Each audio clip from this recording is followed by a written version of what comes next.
Alright, I'm back. Same Returns version? No, it's the Smash Bros. Version of it, at least. One of them. This is my favorite song out of Metroid, by the way. Anyway, welcome everyone. Welcome back to the second part of the Hunger Games. What's the sequel called? Mockingjay or some shit like that? Hi. Oh, hang on. Gotta get the pasta away from Eevee. There we go. Alright, sweet.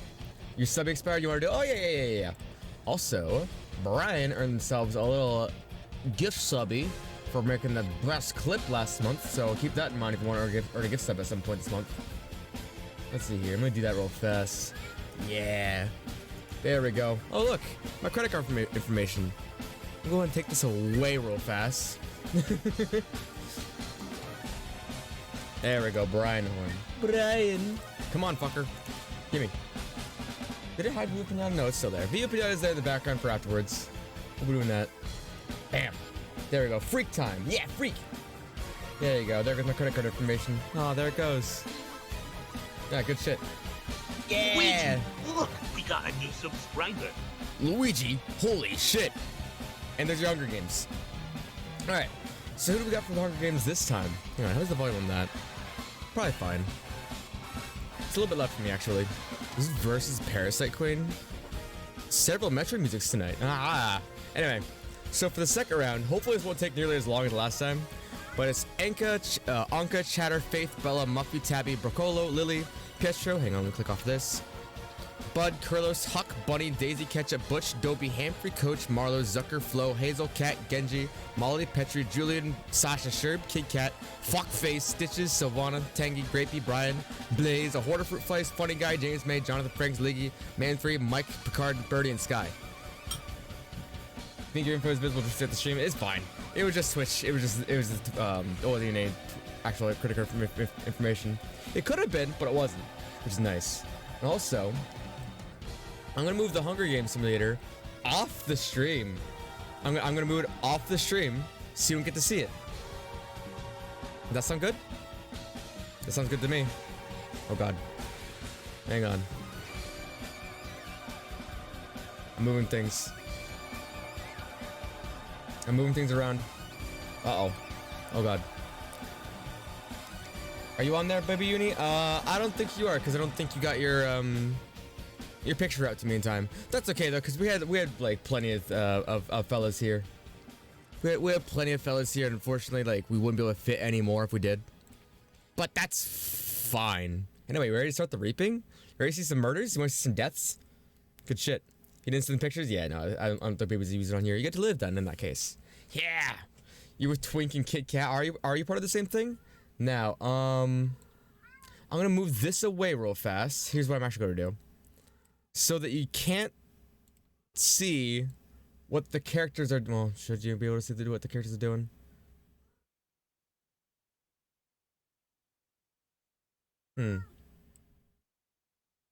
Fuck, I'm not gonna do anything fancy with it. I was thinking like, oh, maybe I should like move one of these windows away so you can't like see when you copy and pasting this shit. Nah, I'm high for that. I'm too high for that already. So, we're just gonna roll with it. Shit, my windows, shit. Cock. Okay, cool. Hey, where'd the music go, penis? Hey, cocksucker.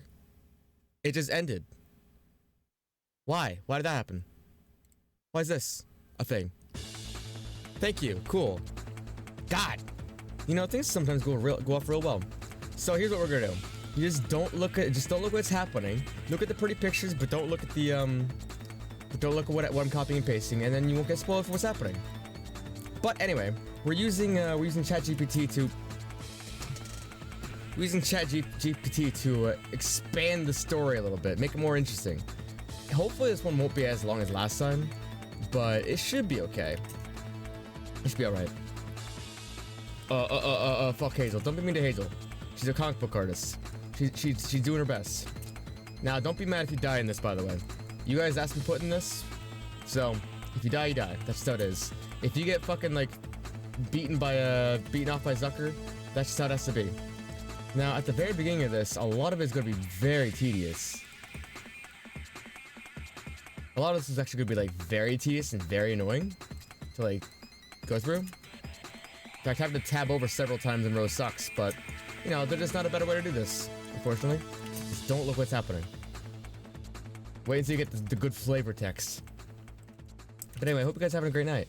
So I'm already high, which is part of the reason why I don't want to set all this up again. And afterwards we got some sweet ass Via Pinata to go through. I really enjoyed like what I was able to get through in Via Pinata last time, so I'm hoping this one goes quicker than the other one. But it probably won't because there's actually more characters than there were in the last one. But hey, maybe there'll be like a giant, like a mass killing again. If Blaze wins, you're leaving forever? Well, those are some fucking stakes. Who do you want to win? Out of all the villages you've seen, let's get each of you like three characters that you're repping for. You're gonna be their sponsor. How's that sound? Donkey Kong, Donkey Kong, Donkey Kong, Donkey Kong. I should have had Donkey Kong in this. Anyone who isn't Blaze? I'm sure there was some smug cunts that you also hated that weren't like Blaze. James May's in this. What if James May wins? What if Fuckface wins? Brian, what if you win? You're not voting for yourself? Hang on. I'm suffering with the space bars a little bit. Fuckface wants exclusively him to win. Alright, Fuckface. I see you've got a little bit of a bias. We'll see. Alright, great. Here's what we're doing. Perfect. Alright, and it looks like it's gonna go like pretty quickly as well. Like all this. So that's nice. That's nice to know. You'll sponsor James May to John Fricks yourself, Brian? Got it. Alright. These like are smaller paragraphs than the last ones were. Alright. Let's see, at the very beginning, Mike quickly assesses the situation and decides it's best to avoid confrontation. He swiftly avoids the cornucopia, seeking safety in the surrounding areas. Hazel spots a shield leaning against the cornucopia. Hazel wastes no time and grabs it to enhance her defense. She understands the importance of protection in this dangerous scenario. We might skip some of these to get like a little bit repetitive, but you know, that's just how it is in this bitch of an earth, I guess. Genji, preferring stealth over confrontation, Genji swiftly turns away from the cornucopia and stealthily slips into the surrounding foliage. He aims to remain undetected and increase his chance of survival. Similarly to Genji, Butch prioritizes evading any immediate threats. He swiftly turns away from the cornucopia and retreats into the wilderness, seeking a secure hiding spot. Sensing the danger that lies within the cornucopia, Huck instinctively runs away from it. He relies on his speed and agility to swiftly put distance between him and the potential adversaries. Assessing the situation, Molly decides it's best to avoid the immediate chaos. She swiftly joins the group of fleeing contestants, keeping her focus on survival rather than engaging in combat. That Lower Norfair Magmore Caverns music was from Smash, was the one from the Samus Returns. Oh, sweet. It was Samus Returns ported to Smash Brothers. There you go. Makes sense. I forgot that narrative song is like original. Spilled a little duck pepper on me. Epic. Off to a great start. Sort of situation. Let's see, who else? Alright. With a sense of self-preservation, Petri makes a quick decision to flee from the cornucopia. Oh, I didn't change Petri's gender. Oh well. He understands that the chances of finding resources elsewhere are higher than risking his life in the initial confrontation. Let's see here. Oh, Brian, we're gonna get someone interesting. Prioritizing survival, Brian follows the footsteps of his fellow contestants and makes a quick getaway from the chaotic cornucopia scene. He aims to secure resources and shelter elsewhere. Unlike the others, Stitches displays a clever tactic. Instead of running away, he rushes into the cornucopia to grab the attention of potential threats, then quickly hides among supplies, hoping to remain unnoticed. Wow, that seems a bit silly. Aware of the danger, Zucker swiftly retreats from the cornucopia, utilizing his nimble tentacles to navigate through the surroundings. Yo, it knows that he's got tentacles. It knows that he's an animal. The last one, actually, it introduced all the different like characters as their like species and like personality types first, which it's interesting that it didn't do this time. Oh well. He focuses on finding a secure location to establish his survival strategy. Maybe it didn't do that because it doesn't recognize some of these as Animal Crossing characters like horde of fruit flies. Recognizing the risks involved in staying in the cornucopia, Carlos decides to quickly distance himself from the area. He relies on his speed to dash away, seeking refuge elsewhere. By the way, what's happening here in canon is that the fellas from Bong have been scooped and moved to a different island. Only one can survive, that's just how it is. Most of them at least. That one fucking monkey didn't get here. Whereas the cornucopia poses a significant threat, Grapey promptly abandons the area, choosing to escape and find safety in a more secluded location where he can strategize his next moves. Grapey's a he.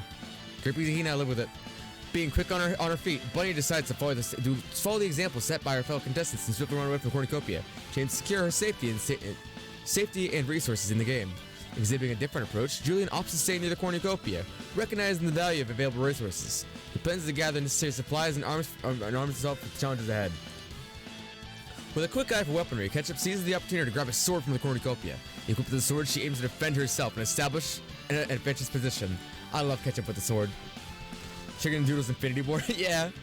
Funny Guy, spotting a shovel among the supplies in the cornucopia, Funny Guy swiftly snatches it, recognizing the tool's potential use. By the way, there was like almost a Funny Guy earlier. The thing went to yellow. Showing a sinister side, Marlo takes advantage of the chaos in the cornucopia. He sets Brocolo on fire with a Molotov, eliminating a potential competitor and establishing a ruthless reputation. So Marlo has burned Brocolo to death instantly. You shouldn't have fucked with me. Demonstrating strength and aggression, Pietro engages in a confrontation with Sylvana. Continue. Ha! Wrestling a mace out of her hands, he asserts dominance and secures a formidable hit weapon for himself. For a cautious approach, Picardi decides to evade the immediate danger by swiftly retreating to the cornucopia. He relies on his agility and knowledge of the area to ensure his safety. That's why the Yippee emote is gone? It was burned? Did I remove the Yippee emote out of all the ones I did? You know that? Yeah, that's why the Yippee emote is gone. Sure. Did I really remove the Yippee emote and not Blathers? Oh well, he's dead now, I guess. He's dead now, I guess. I don't know what you want out of me. Anyway, a scuffle breaks up between Bella and Tabby as they both fight for a bag at the cornucopia. After a fierce struggle, Bella emerges victorious, causing Tabby to retreat in defeat. Loud Mario music, we're gonna live with it. With the ruthlessness fueled by the competition, Daisy seizes the opportunity to eliminate Sasha as he attempts to escape. She swiftly attacks and succeeds in killing him, asserting her dominance. Take that, you gay bitch! I'm sorry, but Daisy's homophobic this month. That's just how it is. Daisy, the villain of the Heather of the competition. Recognizing the potential danger, Kit Kat swiftly decides to distance himself from the cornucopia and relies on his athleticism to run away. That was not the word I read. To secure more... Oh, hey, I can just full screen this. Sweet. Good shit. Displaying quick reflexes, Lily snatches the pair of sais from the supplies of the cornucopia. Armed with a newfound weapon, she prepares herself for the potential competition and acts defensively. Understanding the importance of tools, Chatter swiftly grabs a lighter and some rope from the cornucopia. Equipped with these items, he aims to utilize them strategically for his survival tactics. I want to see Chatter die in a fire. Deciding that caution is the best course of action, Tangy swiftly runs away from the cornucopia, relying on his speed and agility to put distance between herself and any immediate threats. Sherb, while attempting to shoot an arrow at Sky, Sherb's aim goes awry, accidentally killing Bud instead. He quickly realizes the unintended consequence of his actions and retreats from the cornucopia. Sherb! Bud didn't even do anything. We just knew about him. Acknowledging the inherent risks, Anka promptly chooses to flee from the cornucopia. She relies her intelligence and wit to quickly find a safe spot where she does the next move. Understanding the importance of avoiding confrontation, Birdie promptly runs away from the cornucopia. She aims to secure her safety and resources in the game by finding a more secluded area. With the focus on self-preservation, Humphrey promptly decides to distance himself from the cornucopia. He relies on his speed and instincts to swiftly retreat from the safe location. You love Chatter's tandem toilets? Yeah, me too. By the way, Birdie, you're in the Hunger Games. With luck on his side, Dobie stumbles upon a canteen full of water at the cornucopia. Recognizing the value, he quickly secures the resource, ensuring a vital asset for survival. Fortunate in her search, Muffy discovers a backpack full of camping equipment at the cornucopia. She collects it, recognizes the significance. Cool. Prioritizing her safety, Flo swiftly runs from the cornucopia. Okay. Displaying resourcefulness, Cat swiftly snatches a bottle of alcohol and a rag from the cornucopia. She recognizes the potential uses, whether for crafting makeshift weapons or as a bargaining chip. Unfortunately, James May falls into a frozen lake and drowns. His untimely demise serves as a reminder of the perils of the game and unpredictable nature of the area. What key do I have Man 3 tied to at the moment? Let's see here.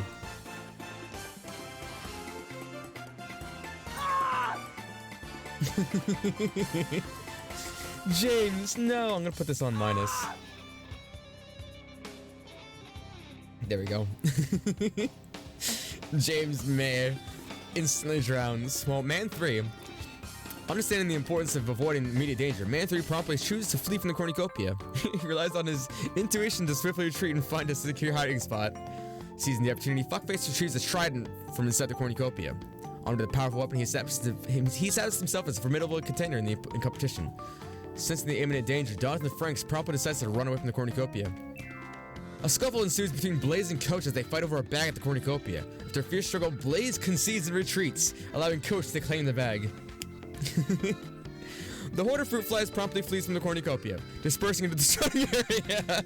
Their small size and agility allows them to evade potential threats easily. I like how the horde of fruit flies is in canon a horde of fruit flies. That's so good. That's so lovely. Finish him off. Finish him off. Kill him. Do it. Alright, sweet. Do not look. Do not look. Do not look at the text. You may look at the funny pictures of your favorite fellas, but do not look at the text. You'll die. You'll die if you do while I copy and paste the next round of it. Oh shit, hang on. I have to like put in day fucking 1 at the beginning. Yeah, there we go. Day 1. Period. Space. Got it. You see, if I had man 3 tied to space still, like, we would just be hearing ah over and over and over again. So, you know, I thought this was gonna be Kirby at first, but I don't know if this is Kirby music or not. I really thought it was gonna be like I don't know, the Squeak Squad song was like ra-da-da-da. I was really hoping it would be Kirby actually. Kirby Squeak Squad has some banging music. Should I play Squeak Squad again at some point? I've still got the overlay from like 2 years ago when I played it.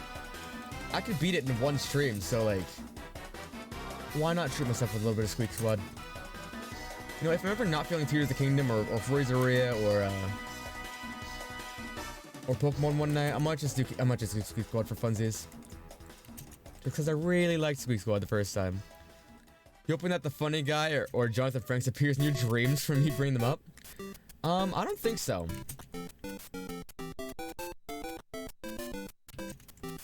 Mario music.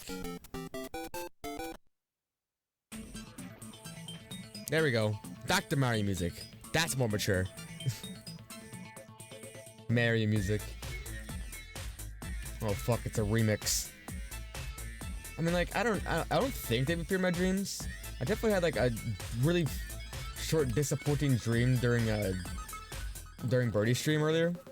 I don't remember what it was, but I remember it was like the most real a dream has felt in a long time, where I woke up and was like, God damn, I was asleep the whole time. I don't think Coach finished him off, by the way. Alright. Overwhelmed by the brutality of the situation, Faith pleads with Pietro to end her life. However, Pietro refuses, unwilling to succumb to such a request. He chooses compassion over violence, keeping Faith alive. Dude, I love this game so much. This hungered game. This hungered game! God damn it, I keep on moving my chat in stupid locations, and it keeps on like trying to merge with OBS. I don't want that! And I can't reset the chat, fuck. Fuck Christ, cunt, god damn it, son of a bitch. Ha! Why is everything happening to me? There we go. Balls, what do you mean balls? What do you mean balls? Anyway, while exploring the arena, Jonathan Frank stumbles upon a river. Recognizing the importance of water source, he takes note of the location, understanding the potential advantages it can offer for survival. The group Curlo, Servana, Funny Guy, and Grapey. This group of tributes forms an alliance and embarks on a hunting expedition. They strategically search for other tributes, aiming to eliminate potential competitors and secure valuable resources. Julian, Picard, Petri, and Chatter. This group decides to take advantage of Genji's absence while he's hunting. They raid his camp, searching for supplies of weapons that can aid them in their own survival. They hoping to weaken Genji's position in that game. Hey, I really like imagining Picard, like real-ass Picard, like standing next to fucking Julian, Petri, and Chatter. Animal Crossing-sized fellas. Also, welcome back, Nixie Nickfo. Welcome back to the Hunger Games, baby. We're hype. Hazel, recognizing the importance of finding a water source, Hazel dedicates her day to searching for one. She explores surrounding areas, hoping to find a reliable and safe water supply. Cool. Grape made a new crime gang. Grape made a new crime gang. Yeah. Hi, Kelly. Kelly, welcome. Listen, I hope this won't take as long so we can actually get to Video Pinata next time, or later. With a hunter's instinct, Mike actively seeks out other tributes. The guy. He carefully navigates the arena, tracking the movements of potential adversaries, and preparing himself for possible confrontations. By the way, that's Mike Ehrmantraut, how he pronounces his name, the guy from Breaking Bad. You know, the guy. Just don't remember. Don't forget. Unaware of the toxicity of the berries she consumes, Daisy ingests them. Unaware of the... Unaware of the danger. The toxic berries have a detrimental effect on her health, posing a threat to survival. Oh, fuck Daisy.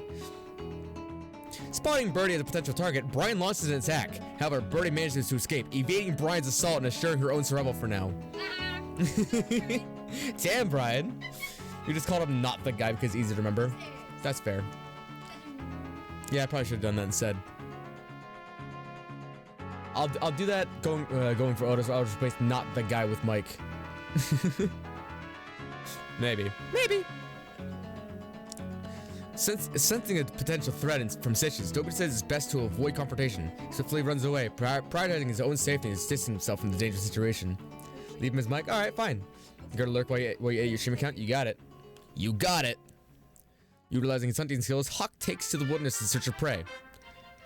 Resourceful and crafty, Marley uses his surroundings to fashion a slingshot. Recognizes the potential as both a weapon and a tool for hunting. Drawing inspiration from her feline instincts, Anka skillfully camouflages herself in the bushes. Ooh, that's cool. Her natural camouflage allows her to blend seamlessly into her surroundings. She's bright fucking yellow. You just didn't want to label him Mike and confuse me? No, I got it. This duo, Blaze and Tangy, this duo form an alliance and set out on hunting mission. They work together to locate other tributes, intimidating to eliminate them and secure valuable resources for their own survival. Blaze and Tangy. Tubbirdie says Shaft. Fuckface says Shaft. But I'm pretty sure Birdie's in the chat. Maybe. So I might be able to read you. idea with the piece in the bush. Is a piece in the bush. What? Fuck face. Head. Head. Okay. Alright, sweet. Feeling overwhelmed by the harsh reality of the Hunger Games, Ketchup's desperately begs Hanford to end her life. However, Hanford chooses compassion, refusing to comply and keeping Ketchup alive. Understanding the importance of resource gathering, Muffy and Lily decide to split up. They each venture in different directions, searching for valuable supplies and equipment to aid the survival. Spotting Zucker as a potential threat, Flo decides it's best to evade a potential confrontation. Really? Zucker? Really, Flo? Zucker? A horde of fruit flies, Bunny, Man 3, and Fuckface. This group joins forces and sets out on a hunting expedition. They work together using their combined skills and numbers to locate and eliminate other tributes. Damn. Damn, Fuckface, what a posse. Your internet, baby, you need no problem. You're fine, you're totally cool. Discovering a cave, Molly seizes the opportunity to find shelter and establish a secure hideout. Asserting his dominance, Coach intimidates Butch, successfully scaring him off. Wow. Coach establishes himself as a formidable force, ensuring his own safety and maintaining control over his surroundings. He's been a bully this time around, but like in a good way. They're too to be on their own. I mean, fair, they are fruit flies. Unexpectedly receiving medical supplies from an unknown sponsor, Sherb gains an advantageous resource. Taking advantage of the vulnerable moment, Tabby stabs Bella in the back with a trident. His active aggression eliminates Bella as a competitor and establishes Tabby's ruthlessness in the game. The goth bitches are fighting! Oh, fuck, Brian. Tubbirdie said, "This is the song that never ends." It goes on and on, my friends. Some people started singing it and not knowing what it was, and they continued singing it forever because it's a song that never. Whatever. If you want me to read that more, I'll send a bit. They heard me. Overwhelmed by the intensity of the games, Kid Cat pleads with Sky to end his life. However, Sky chooses to show mercy. Why is everyone being so merciful? Alright, sweet. That was there was a lot of things going on there. Wait, when did Liggy die?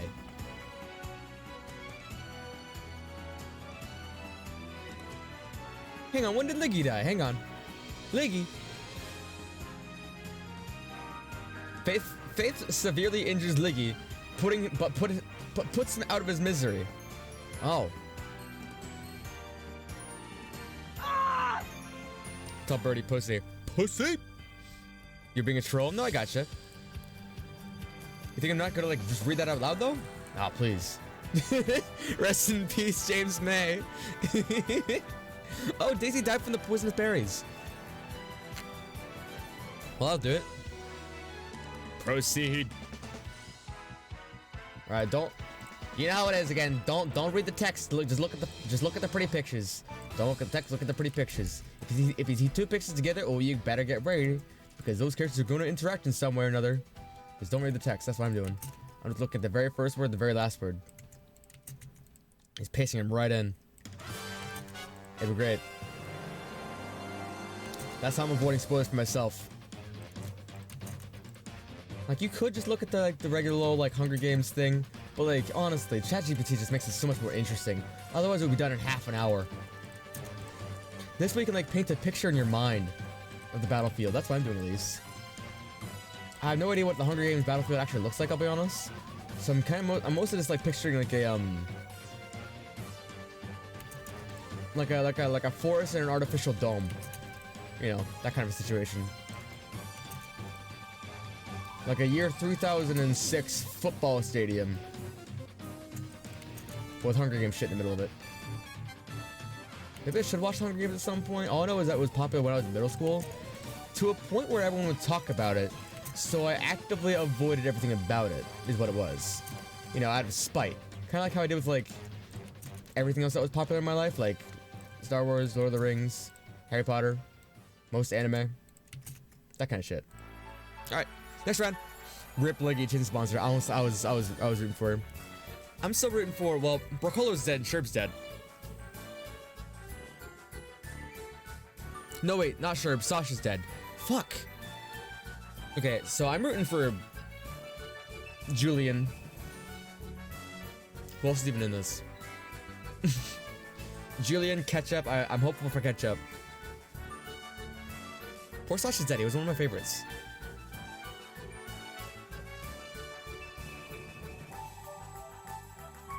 Since Bella's dead, I guess I'll go for Tabby. I like Tabby. And Cat. I like Cat a lot. Muffy's in this as well. Let's not worry about Muffy. She'll live.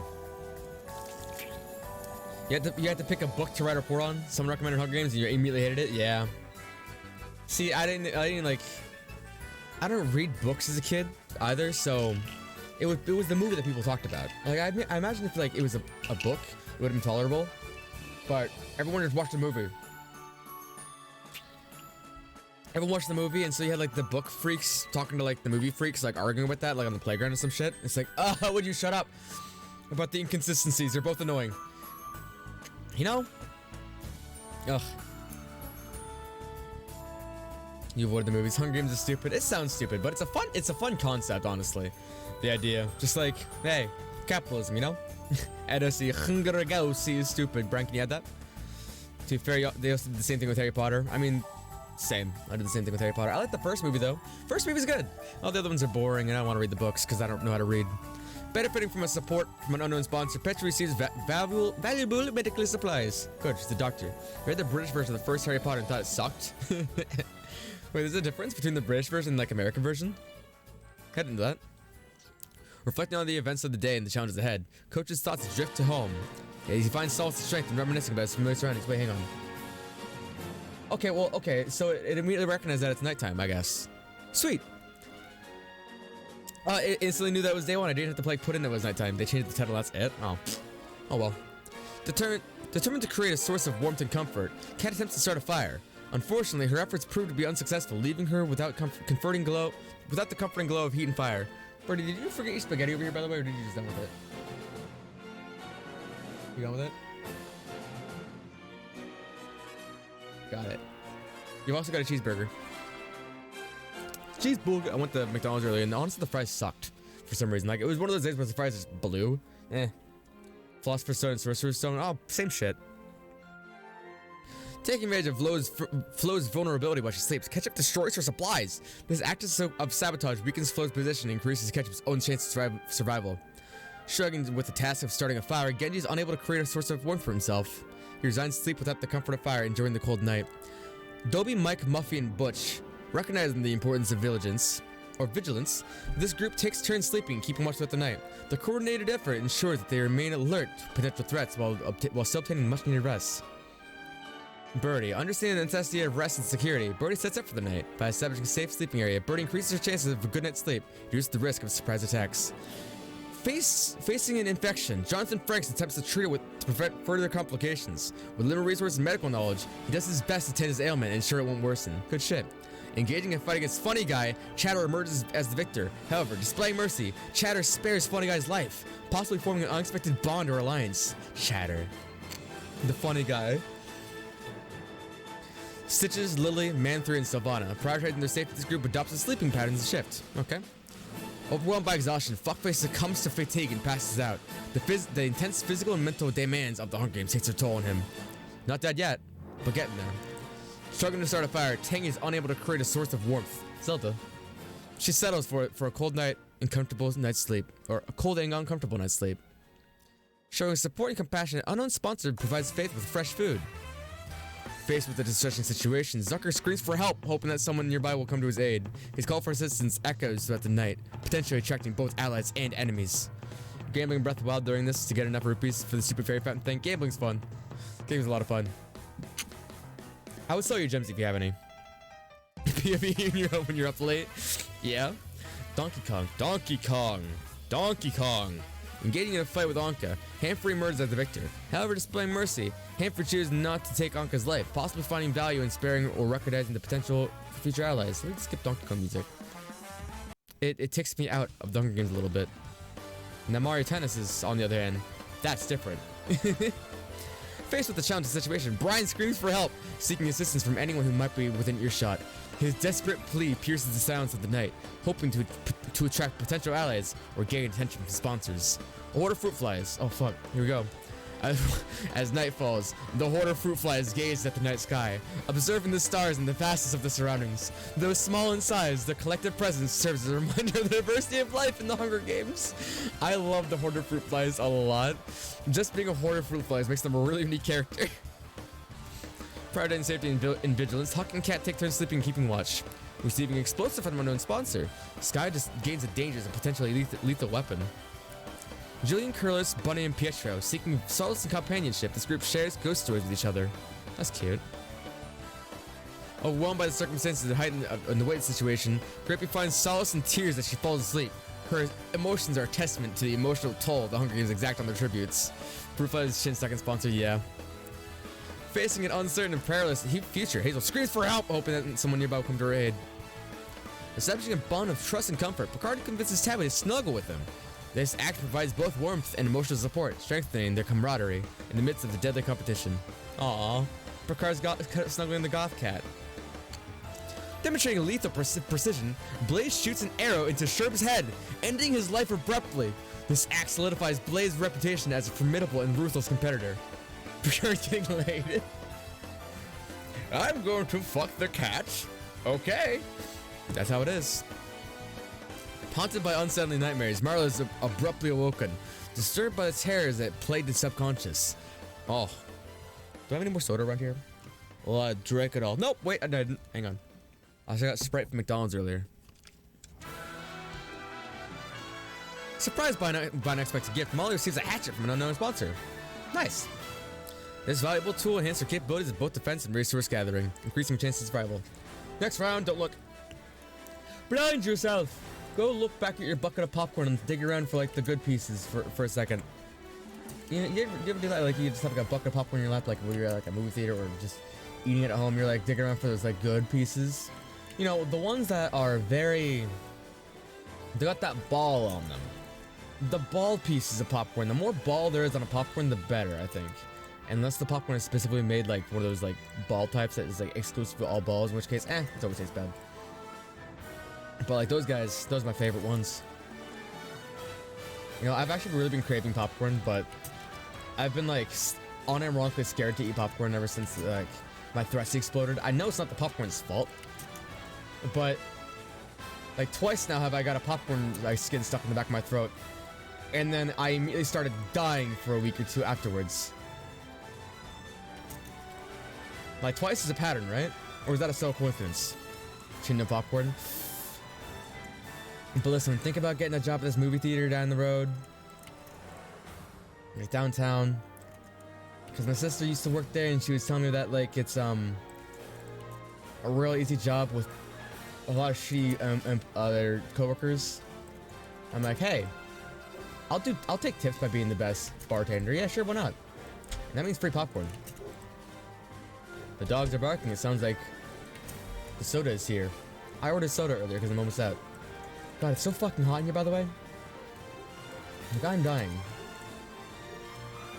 Part of the reason I almost didn't do this tonight was because, I know talking a lot was going to cause heat, but I was going to talk a lot anyway.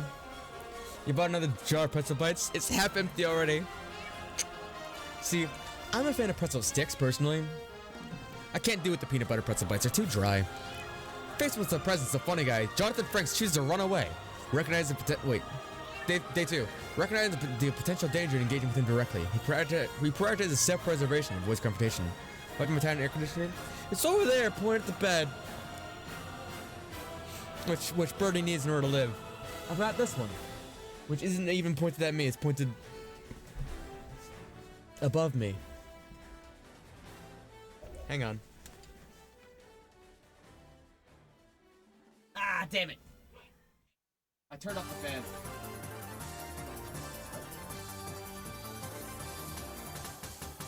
The slightest touch on that thing like is so testy. Oh! What was that? Ah! So the phone that fell on the ground. Don't worry about that. Suck that away. Shinnigan knee reveal. I did a knee reveal the other day, dude. You weren't there. My knee reveal. I'm pretty sure I even tucked my knee up here before. Up to my chin. My chinny chin. Utilizing her skills with the trident, Hazel attempts to spear a fish, seeking a sustainable source of resource. Yeah, sure.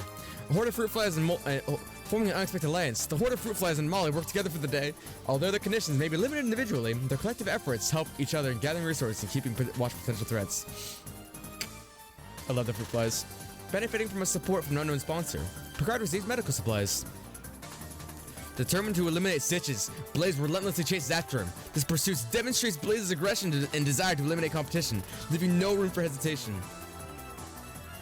Did Stitches die or did Blaze just go after him? Did you see your new necklace, fuckface? I did not see your new necklace. You sure they've been revealed? You just don't keep track of it? Well, now you have? Now you're keeping track? Alright. Receiving fresh food from an unknown sponsorship. Julian is provided with a nourishment that replenishes his energy and sustains him with the challenges ahead.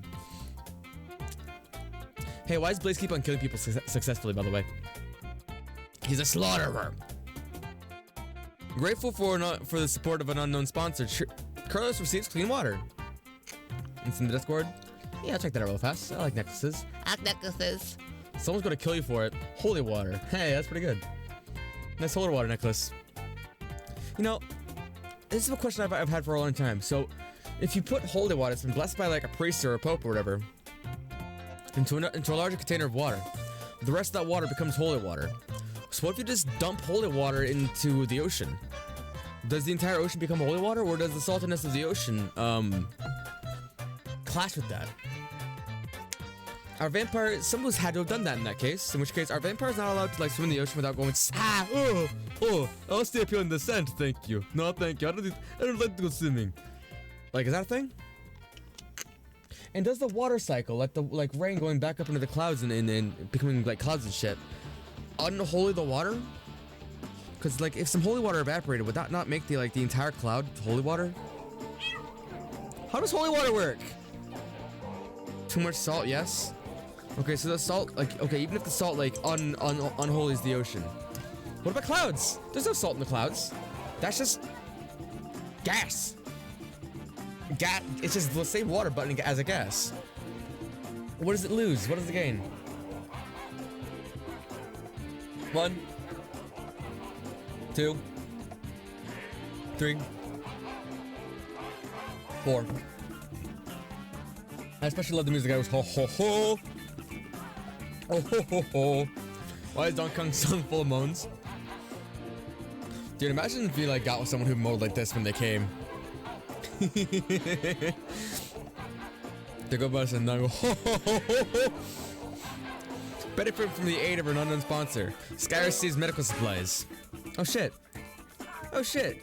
Ain Malagal, welcome. We're doing Animal Crossing Hunger Games at the moment. With ChatGPT. Just like how it gets unholy when it gets froze. Is that also a thing? You froze the music, you froze the water and it gets unholy again? Why does elemental change make it unholy? If you froze a priest, would they become unholy? Like if you froze them completely? How about that? Does that unholy the priest? Anyway, engaging in acquired activity, Humphrey spends time picking flowers. This seemingly peaceful action allows him a moment of respite and serves as a brief escape from the harsh realities of the Hunger Games. You think they'll die? Is a dead Pope not holy anymore? Oh, does death unholy the Pope? Overwhelmed by the challenges and intensity of the competition, Faith pleads for Tabby to end their life. However, Tabby refuses, displaying compassion and choosing to spare Faith instead. Employing diversion tactics, Lily manages to divert Fuckfix's attention, allowing her the opportunity to escape. Her quick thinking and strategic maneuvering contribute to his survival. This is your next island. Name is Sunhaven. Theme is tropical. You started with Judy and Dom. Oh, Judy and Dom, nice. That's both really cute. You got Koa. I don't know Koa. Lyman, Biscuit, Blueberry. I like Blueberry. I used to have them in my old city folk town. Bud is sweet. He's cool as fuck, but he died in the Hunger Games earlier. He's my favorite stoner boy. I can treat him well. And Rio. I've gotten Amiibo for Rio. I haven't never like had them in my town, but they're really cute and sweet. That sounds like a great fucking theme. That sounds adorable. I would love to check it out one day. Not today, but one day. Anyway, collaborating as a team, Petri, Pietro, and Zucker embark on a hunt for other tributes. The combined skills and coordinated efforts increase their chances of locating and eliminating potential threats. Good. I like the three of them working together. I like Pietro living. You know? I'm rooting for Pietro. Benefiting from the support of an unknown sponsor, Savannah receives medical supplies.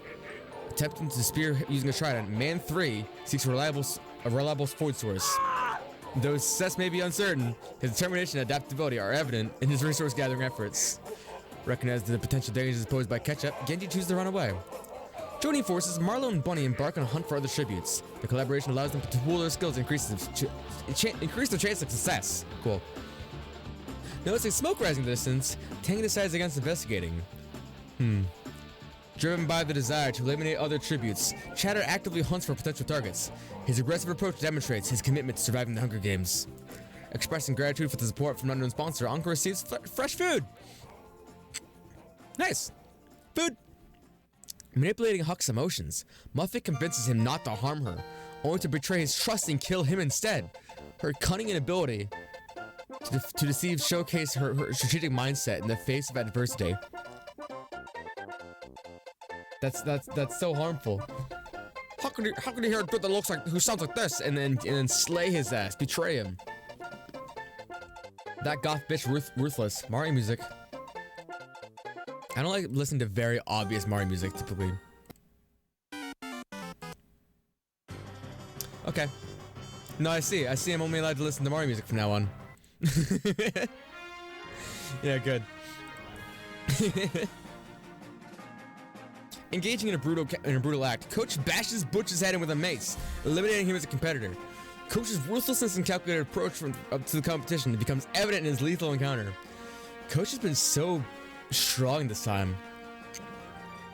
Collaborating as a hunting group, Dobby, Birdie, and Cat venture out together to seek other tributes. Their collective skills and coordinated efforts increase their chances of locating and overpowering potential threats. Discovering a river, Grampy stumbles upon a valuable water source. This discovery provides her with the hydration potentially a means of sustenance. Maybe do the sad ODST music. Sad ODST music. Hang on, we'll keep on playing. That's what fucking there we go. No YouTube tab. Sorry, my middle click doesn't work. Sad ODST music. Oh. The deference for darkness, except it's really depressing. Is this like an extra depressing version of a song? Yeah, see, this kills me. Slow music kills me sometimes. Especially when I'm reading. Whoa. Ugh. Faced with the presence of Kid Cat, Flo opts to run away. Okay. Confronted with intense and unpredictable circumstances of the Hunger Games, Mike questions his sanity. Am I not the guy? This extreme stress and isolation takes their toll, leaving him introspective and uncertain to face the competition. Seeking higher ground, Brian embarks on a journey to a more adventurous location. This strategic decision allows him to gain a vantage point, potentially spot resources and threats from a distance. Good shit, Brian. Alright, Sherb, Hawk, Butch. Poor fuckers. Alright. Don't look! Stop peeking! Do not peek! Do not peek! You'll get spoiled on what's going to happen.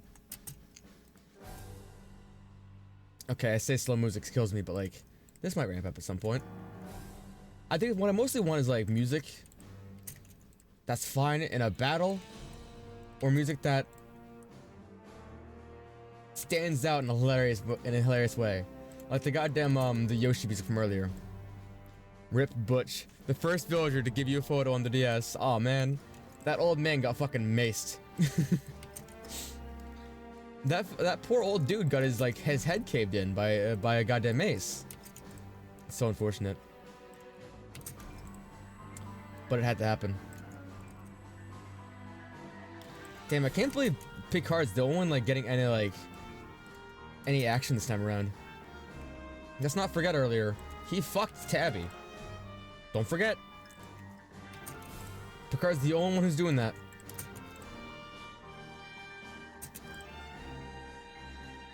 Alright, we're getting somewhere. We're getting towards the end. Alright, here we go. Night 3. No, Night 2. The actions of interaction of the Animal Crossing characters unfold as follows. Spotting a fire nearby, Picard decides to remain hidden, cautious of the potential dangers. Finding solace and supporting each other, Dobie and Mike hold hands, seeking comfort and companionship in the midst of this intense competition.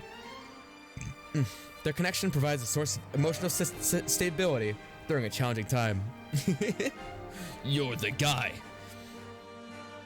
Overwhelmed by the circumstances and weight of the Hunger Games, Fuckface succumbs to his emotions and cries to himself to sleep. The stress of the pressure of the competition take a toll on a mental state. Am I dead, Fuckface? No, you're just losing it. Faced with a distressing situation, Muffy screams for help! Tending to her wounds, Anka focuses on self-care, tending any injuries she may have sustained during the day's events. Adopting a strategy of sleeping in shifts, Molly and Sky take turns resting while the other keeps watch. Dead inside, yeah, dead inside. Humphrey, Bunny, Marlon, Carlos, and Stitches. According to the sleep schedule, this group takes turns resting in shafts. By rotating their periods of sleep, they ensure at least one member is alert. POV me on a Friday night. Damn, Fuckface has a lot of bad nights. Seeking solace through music, Coach tries to sing himself to sleep. Engaging in a discussion about the games and speculating on what might happen. Genji, Pietro, and Chatter share their thoughts and strategize for the upcoming challenges. Pietro is doing it again. Look at the night sky, Funny Guy finds solace in the vast of the universe. Contemplating the magnitude of the situation he finds himself in. The hilarity of the situation. Protecting her life, Savannah fends off Birdie, Faith, and Tabby, preventing them from accessing her warmth and light provides. Wow. Wait, they said life or fire? Protecting her fire. Damn, fighting them off. Grateful for the support of an unknown sponsor, Zucker receives medical supplies. Spotting a fire nearby, Ketchup chooses to remain hidden. Huddling together for warmth, Julian and Lily seek comfort in shared body heat during the cold night. Surprise. He's so large and gay. You'd think I'm surprised he even got that close to Lily in the first place. Engaging in discussion about the games and speculating about what might happen in the morning, Jonathan, Franks, Flo, and Tangy share their insights and predictions. Attempting to start a fire, Brian's efforts prove unsuccessful. Despite his attempts, he struggles to ignite a flame, leaving him without warmth and light for the fire provides. Sorry, Brian. Cold boy. Huddling together for warmth, Petri and Hazel seek shelter in each other's company. If what does the fire but you? Make better fire, dickhead. Struggling with an infection, Blaze attempts to treat his condition. His determination to address his health issues showcases the resilience and importance he holds in maintaining his physical well-being. Now, if I've been told stories about Blaze, that feels not correct. That feels like it's wrong. A horde of fruit flies, Grapey, Cat, and Man 3. To lighten the mood and momentarily distract themselves from Grav's situation, this group entertains one another by sharing ghost stories. The horde of fruit flies has ghost stories. Overwhelmed by circumstance, Kid Cat screams for help, hoping that somebody nearby will come to his aid. Blaze went to the hospital recently for a tooth infection. Alright, do not look! Do not dream! Day 3. Is this Metroid music? I think this is Metroid music, right?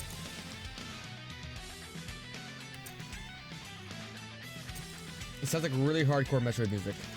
Yeah, it is. Cool. Man, one day I'll play that Metroid 3 remake, I'm pretty sure. One day. I'll get to it. Right now I'm busy with other video games. And also, if I can like not spend money on a video game right now, that'd be awesome. So trying to get that apartment. It's on its way though. Unfortunately, I just have to get like a slightly better job or more hours. Nearly there though. We had turns out we had to like earn double the rent, and I do just under. So that's cool. That's something I gotta look forward to. AKA Kraid's Lair. AKA Kraid's Usi. You gotta aim your misses for Kraid's Usi. You know, it's the weak point. Weak point. Did you ever play the Metroid game in Nintendo Land, by the way, Brian? It's a lot of fun. Like you could either do the gunship levels on your own, or the on-foot levels on your own. Like you could do boss battles with like Kraid and shit and other space pirates, or you could do like a multiplayer mode with one person having the gamepad, and other people having like the Wii remotes. One person would, like the Metroid character, the Samus would have I think the Samus would have the TV or the gamepad, one of the two, and the ship would be on the other one. So it'd be like a flying around like PvP giant airship hunting a little Metroid Samus in like an obstacle course kind of situation. It was a lot of fun. Nintendo Land was fucking great. The Metroid game in Nintendo Land was honestly my favorite one. I could stream that one day, actually. If for some weird reason I ever see my IRL, we could play Nintendo Land on my Wii U. We could play Nintendo Land on my Wii U. It just has to be plugged in. Constantly. And never unplugged. Eavesdropping on a conversation. Julian overhears Stitches and Hazel talking to the distance. Grapey, Genji, Birdie, and Cat. Playing as a group, this quartet raids Inca's camp, watches that way hunting.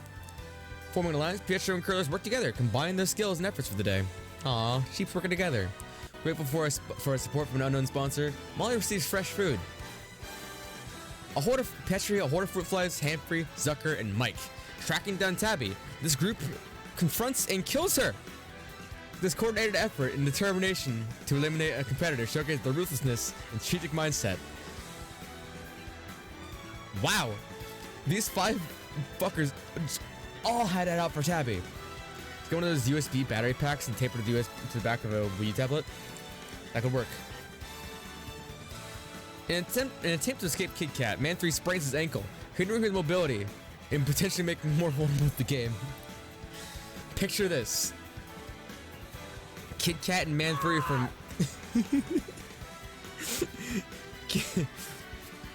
Kid Cat and Man 3 from Roller Coaster Tycoon are fighting.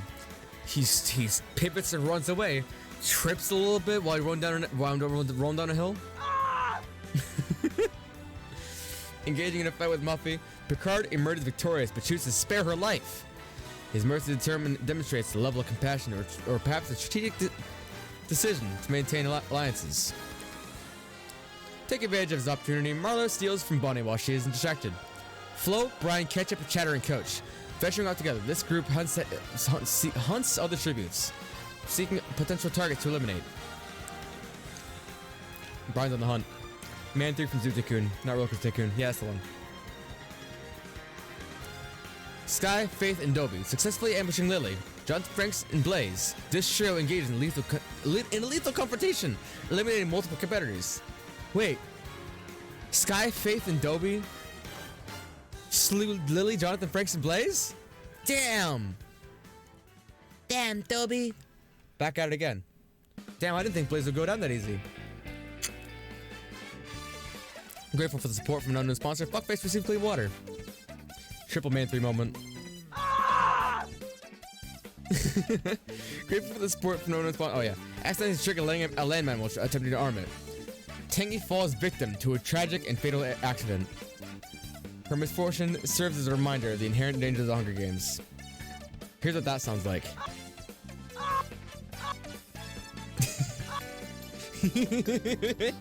This cuts off. Oh, rip Jonathan. OC Man 3. Resourceful and proactive. Funny guy who constructs a shack. Nice. Utilizing camouflage, Savannah disguises herself in the bushes, blending with her surroundings. Yeah, we're getting to a point where we don't have to like do the regenerations. Anyway. False. Red alert. It never happened. What the hell? I'm Jonathan Franks. Or rather, I was Jonathan Franks. What happened to Tangy? Oh yeah, she blew herself up. Right. Use specific Pokemon, Krillini. Hey, asshole.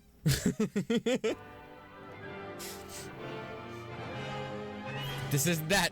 Pikachu in the next Hungry Games. There's not gonna be a next Hungry Games. There's not gonna be a next Hungry Games. Don't look at the chat, by the way. Don't look at the spoilers. If you don't want people to die before you get the flavor text, don't look at it. Don't look at it. Don't look. Please don't look. Please, please. Blaze died. So you happy, Brian? You got your anti-sponsor. I'm gonna return those points to him later. You know, I really thought the use a specific Pokemon command or redemption will get used more often during Pokemon Infinite Fusion. If that happens, I think I will like use whatever Pokemon or fusion of that Pokemon during that day. Cause that sounds fun. I really liked having to do that command whenever I like had to play a Pokemon game.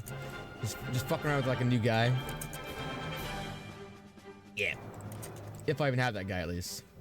If I don't, then I'll go attempt to get that guy. If I can't attempt to get that guy, then I'll go fuck myself. I don't know when the next Pokemon stream will be, but it'll be at some point or another. I don't know. I've kind of got myself excited about Kirby Sweet Spot all of a sudden. Oh, Star Fox music. You know, I thought this was... Star Fox music and Metro music sounds so similar sometimes. You are not the guy. Shinmu doesn't have the guy. You're right. That is what I say when I don't have the guy. No. No. Okay. I don't know if this day is gonna be too productive for us, but we'll see. Songless. Oh, right now we're listening to the just a Smash soundtrack is what we're doing. That's what we're doing. Heather, hello, hello, hello. Are you okay with the fires? Oh, how are you guys doing with fires, by the way? I remember several years ago, California was on fire and it was creeping up the Oregon coast, and like the entire sky was dark red. It was fucking amazing. Hang on, let me like see if I can't like look up a photo from that. Hang on, Oregon fire, red sky, Amazon truck. It was really fucking cool, and it was like this for like a week. It was like red for like a solid week, I'm pretty sure. And then it slowly got more and more orange, like Mexico, like Hollywood, Mexico over time. Like, look at this shit. Ah, no mysterious websites. Look at this shit though. The apocalyptic fire truck. This was real life. This is sick as fuck. And then it got like all foggy and dusty. Oh hey, this is downtown. It got all foggy and dusty. It looks like what's it called? Well, one, it looks like Breaking Bad Mexico, and two, it looks like one of those Steam games. This was the Enchanted Forest. Oh, I wish I could have gone to the Enchanted Forest during this. That's sweet. That's sweet as fuck. But I like the UPS truck picture a lot. A lot. Everything's piss tinted here. So things started out piss tinted, and then they got red over time.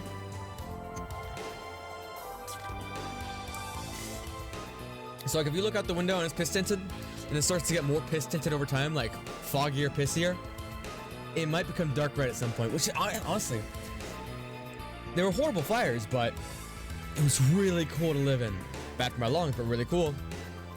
You really love to go into why Canada's on fire with politics. Wait, it's on fire because of politics?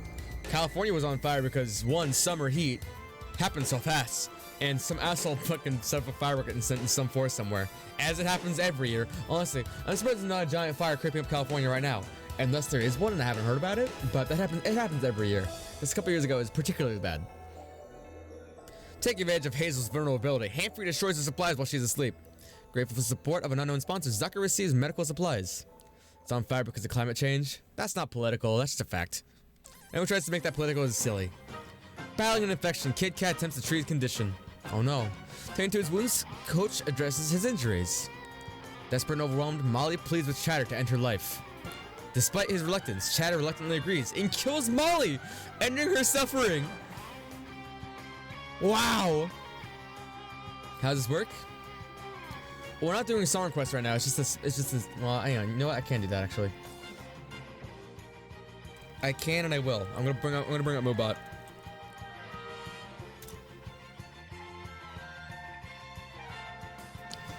After this Pokemon song, we'll listen to your other songs. Cause I like this a lot. I'll turn on Moobot after that. Alright, where were we? Reflecting on home, Kat's thoughts turned to her past and familiar comforts as she left behind. Marlowe fuckfaces Sky. Sharing a lighthearted moment, this group sings songs together, momentarily finding joy and camaraderie amidst the intensity of the competition. Gazing up the night sky, Carlos contemplates his place in the world and in the grandeur of the universe. Damn, Carlos. He's high. He found some weed. Finding solace in each other's presence, Genji and Grapey hold hands, drawing strength from their connection and forming a bond in the face of adversity. Someone after the end of it should tell Grapey whether she lived or died. Grateful for the support of an unknown sponsor, Ketchup receives a hatchet. Focused on victory, both Mike and Pietro contemplate their goals and aspirations, viewing themselves as the ultimate winners of the Hunger Games. Stitches establishes a campsite, creating a sense of stability.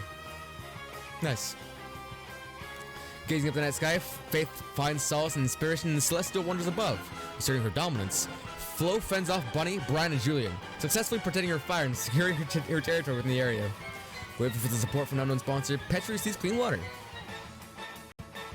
PUV, you and your friends who are furries aggressively sing Hamilton? I still haven't heard Hamilton. I probably still won't. It's one of those things that people talked about enough that I'll never do that. How does this work, Heather? Are you talking about how does Hunger Games work? It works like this. There's a Hunger Games simulator. I take all the text, I drop it in here for flavor. That's how it works. Yeah, I'm still thinking about how James May immediately drowned in a lake. He got out into the fucking field. He's like, here we go, baby. And he runs down a fucking hill. Goes, yeah, and tumbles into the fucking frozen lake.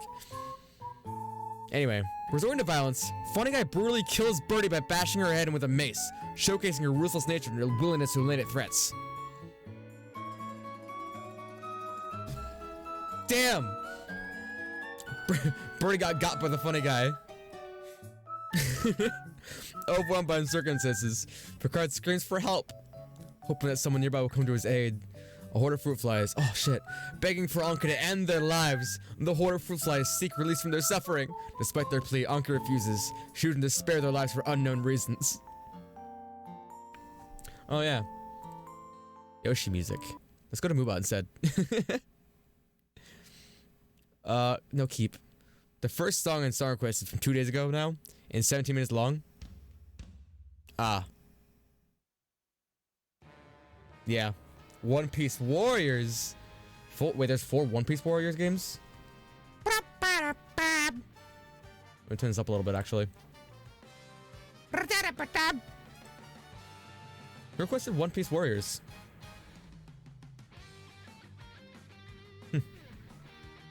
I like the Warriors games a lot, actually. I kind of want to play them.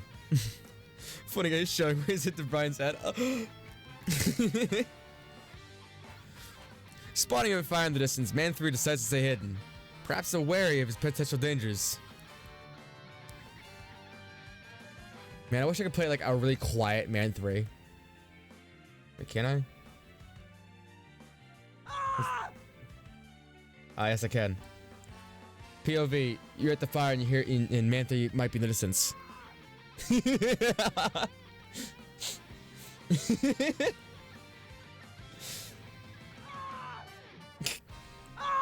There we go.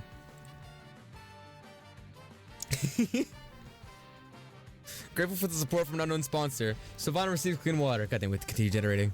Better from the generosity of an unknown sponsor, Dobu receives medical supplies. You got killed? Got killed? Yeah. Who killed me? Funny Guy. How dare you? You know the emoji? How dare? How Did you dare? get? You had the sodies? Yeah, you got 7 of them. If you want them in here, you're gonna have to help me. You bring one? I did get 7 sodies earlier. Because the government's paying for it and I'm empty. They're supposed to supply me for like 2 months. The strawberry? Please tell me everybody is seeing this. He's batting Absolutely. his eyes at I'm me. batting my eyes at them so I can potentially bring my strawberry soda because I'm high. I would love that. I'm dying for straw baby. Fine. Yay! Thank you. Bring the rest in. This is why this is like the best reason to get in a relationship. What's up? Your pastas. Here you go. Good shit. Thank yous. They walk in, I tell them they died, I ask them to bring me a drink. Gotta do the dishes, Heather? Alright, I'll be here. Yeah, at your mom's place. Yeah, at your mom's. I just feel being a baby.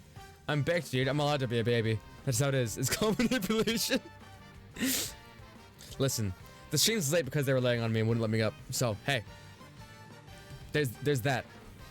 Benefiting from Generation of my own sponsor, WC's Medical Supplies. Muffy. Wait, didn't Muffy get her ass killed? Who got slain by Chatter earlier? Molly. Oh, it was Molly. Which one's Molly again? Molly's the ducky! Damn it! Wow, Chatter slew the ducky that's even worse. Please kill me! Overwhelmed by the stress, Muffy screams for help. Her cries manifest as a desperation of harsh realities of the Hunger Games. Oh, uh-oh. Well, I regenerated it. That's fine, it's the same thing. It's the same thing, it just has different flavor text. Ooh! Pokemon Mystery Dungeon music. I should add this to my, auto playlist. Just cause it's like a banger song. Oh, you know what? I totally didn't watch that Minecraft thing that Fuckface sent in the chat. At least I think it was Fuckface who sent that. It might be Baby Uni. Not Minecraft thing, that slime sickle thing. But tonight I'm high and I'm gonna be up all night, so I'll probably have time to do that. I'll probably have time to do that. I'll also be like shiny hunting, so shiny hunting and watching a funny show sounds fantastic. Cause I'm still in the middle of Sun's shiny Pride Shinies thing. It's been a lot of fun. I haven't gotten a like. So far, I've gotten a shiny Zigzagoon Galarian, a shiny Bulbasaur. I got a shiny Bulbasaur. This is what I was doing all day yesterday, by the way. And I got a shiny Geodude. I was shiny hunting for Charmanders, but I got Geodude instead. So it counts. It's a yellow one. Unfortunately, I also got a booger-colored Rattata, which is gross and bad. And today I got a shiny Chansey just out and about in the wild, which is fantastic. Like I went to work. I was like, oh shit, Chansey, whoop, Batusi. Gambling isn't going well in Breath of the Wild. Can you save scum it? Is that allowed? Hang on, I'm gonna like open this song and put another tab because I really like it. Also, Eevee's still in heat, by the way, so you have to put up with that. I forced it. But it's true. Alright, your save's coming, it's just going too slow. Oh man. Do you have a bunch of gems? You can go to like, if you go to Goron Town, there's a lady there who wants to buy gems from you. Full with despair, Chatter pleads with Mike to end his life. Eevee! Oof, gross. Yeah, green shine is same. The Chansey was useless and so was the Rattata. At least Bulbasaur looked nice. But like, Chansey evolves into like a gross like pink Blissey. Like you can't even tell it's shiny anymore, so it's like I kind of prefer that one green and yellow. However, Mike refuses, shooting despair Chatter, keeping alive for now. You're the guy for now. Tragically, Julian succumbs to hypothermia, unable to withstand the harsh conditions of the arena. His demise highlights the perilous nature of the Hunger Games. Julian fucking. Oh, that's not the strawberry. That's not the strawberry. Deal with it, bitch. There was another strawberry as well. Deal with it, bitch. That's what I brought in. Is this strawberry sun-kissed? No. This Dr. Pepper. This counts too. It's strawberry. Yeah, I'll get the real strawberries when I go for a BRB. That's what I'll do. Yes. Oh shit, there's still a little bit cold from being outside. Yes. Oof, it's been a while since I had this. It's weird. It's a weird flavor, but I like it. What's poppin'? You were sloon. Dr. Pepper isn't strawberry. It's strawberries and cream. So, they're half right. You gotta go to end up with a pregnant cat if you're not careful. Don't worry, we don't have any like boys in the house that aren't like, you know, fixed. And there's multiple layers of door between here and the outside. It'll be fun. It'll be alright, don't worry. We're gonna get our fix at some point, but Rascal and Bean aren't pregnant yet, so that's good. They've gotten out. They're good about not getting out, they just yell though. Or at least Bean does. Rascal doesn't ignore that she's in heat at all. Which is cool. Great to have a cat like that. Anyway, Julian died. Oh no, it's too cold. Determined to eliminate Zucker, Flo stalks him, possibly seeking revenge, or viewing him as a formidable opponent. Working together as a team, Brian, Pietro, Manthry, and Sky raid a horde of fruit flies camp while she's out hunting. No, the fruit flies! They're camp! The only man in the house that can nut is me, and I'm not a cat, so that's fine. Yeah, I mean, well, you don't know that. There might be like rats and like other such bugs. But that's still a weird comment either way. You don't even know that can nut. You don't have that proof. Nut! Recognize the advantages of higher ground. Hanford makes the decision to travel to a more elevated location, which could provide a strategic vantage point. A rat. There were rats in the house at some point. It was awful.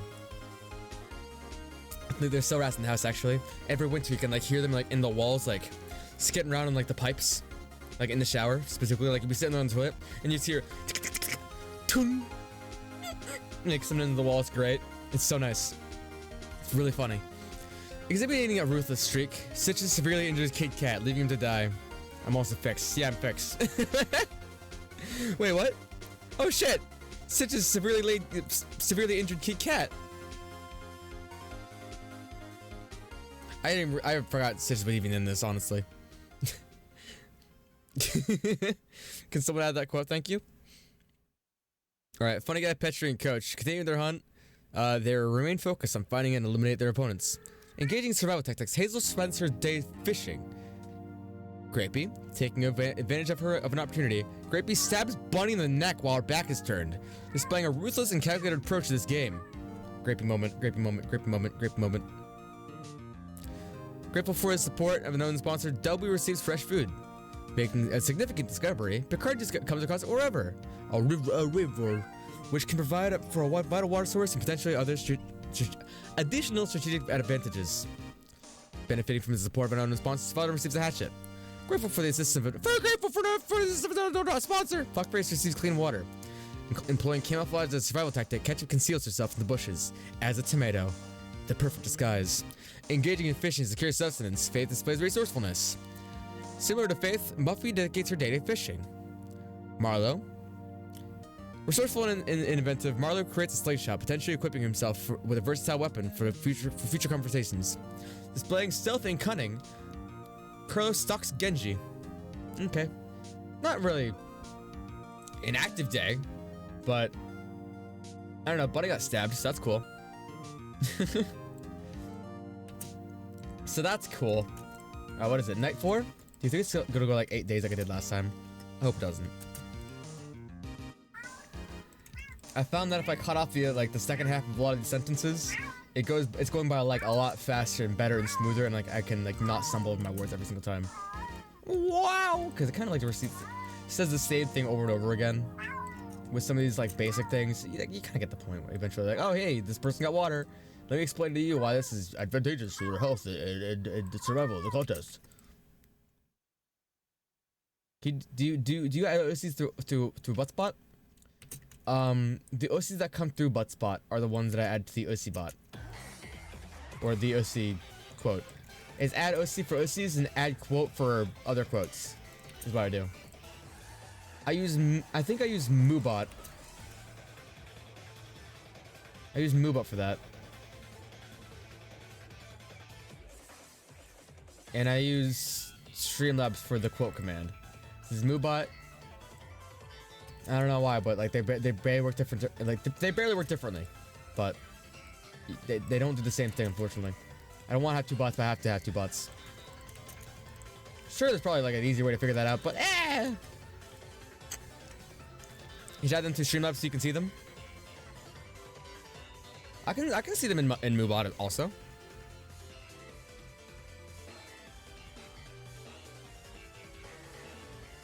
I can just go to like Moobot and like go through like I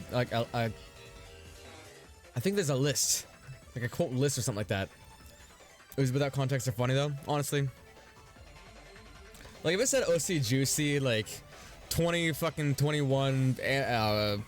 Stardew Valley, I don't think that would be. I don't think that kind of context is even helpful. It's like, why was it saying juicy? Why was it saying juicy during like fucking Yokai Watch. Seeking a safe spot for the night, cat climbs a tree to find a place to rest. Hello? Hello? Plugging your thing. Taking turns to stay vigilant. Petri and a horde of fruit flies sleep in shifts. Mike, Genji, Muffy, Grapey, and Hazel. To ensure the collective safety, the group takes turns sleeping in shifts. Oh, so these aren't Shin quotes for OC?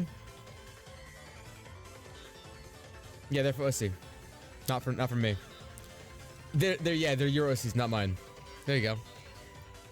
There you go. Yeah, sure. Thanks for defending me, bro. It got slightly brighter. Wow.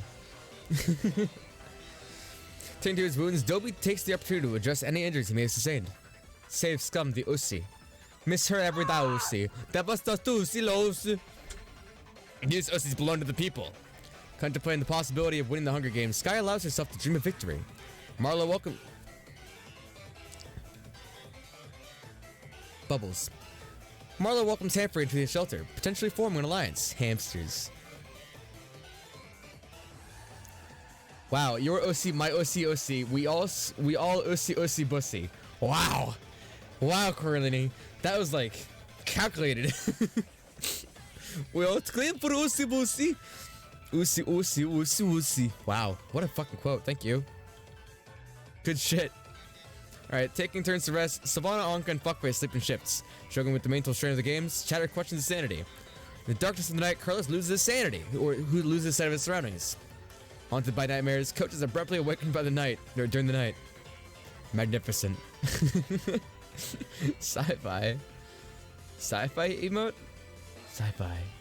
That's a good emote. Making an effort to address his infection, Picard attempts to treat it. Facing desperation and despair, Brian and Funtigai contemplate a double suicide as a means to escape the harsh reality of the Hunger Games. Tragically, their attempt fails, resulting in their deaths.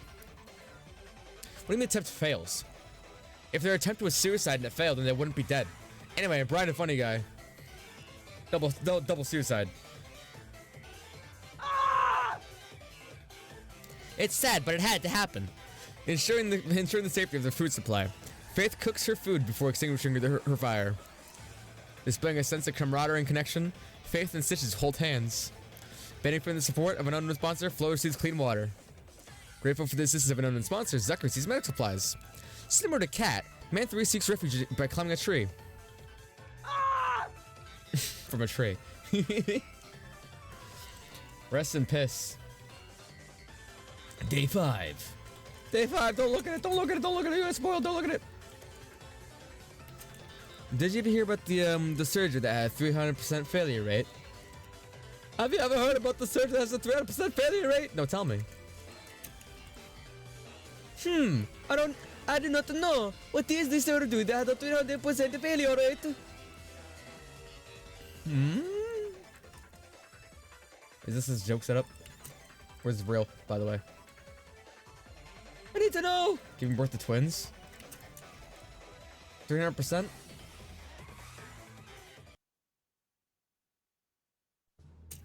He killed the patients and 2 people that were just there to watch. Is that real? Is that a real thing that happened? The operator just like slew his patient and then 2 people who just showed up. I wonder how that happened. It sure is. The only situation that I could think of that happening would be like a situation that he also dies. Wouldn't that be 400%? 100%, 300% failure rate. See, what was worded like that? It sounded like a thing that was like a procedure that every single time it happens, it fails spectacularly. That's what I was thinking it was. All right. Day 4? Day 4? Day 5. Day 5. Team mortality rate? Yeah, that's the one. He finally chopped off a leg, taking a dude's finger with it, and the third guy went into a heart attack from shock. That's awesome. Me. Birdie's back. What have you got? Spaghetti. The color of it. It's Neapolitan. Not expecting that. Dude, so they just came back in here with spaghetti. I believe still for spaghetti. Bunch of mozzarella on it. I don't remember. I don't know why, but that reminded me they have got like a tiny ice cream in the freezer, a little blue bunny ice cream. I'm not gonna go get that. I know, but I'm saying I might come back with that later. I might come back with that at some point. I'm not asking you to. A doctor did the fastest amputation ever done. But he stitched the nurse's finger to the leg. They both died from the infection, and the bystanders died from shock. That's what happened. Yeah, it's still 100% failure. Yeah, but it's also 300% because like 2 other people died with it.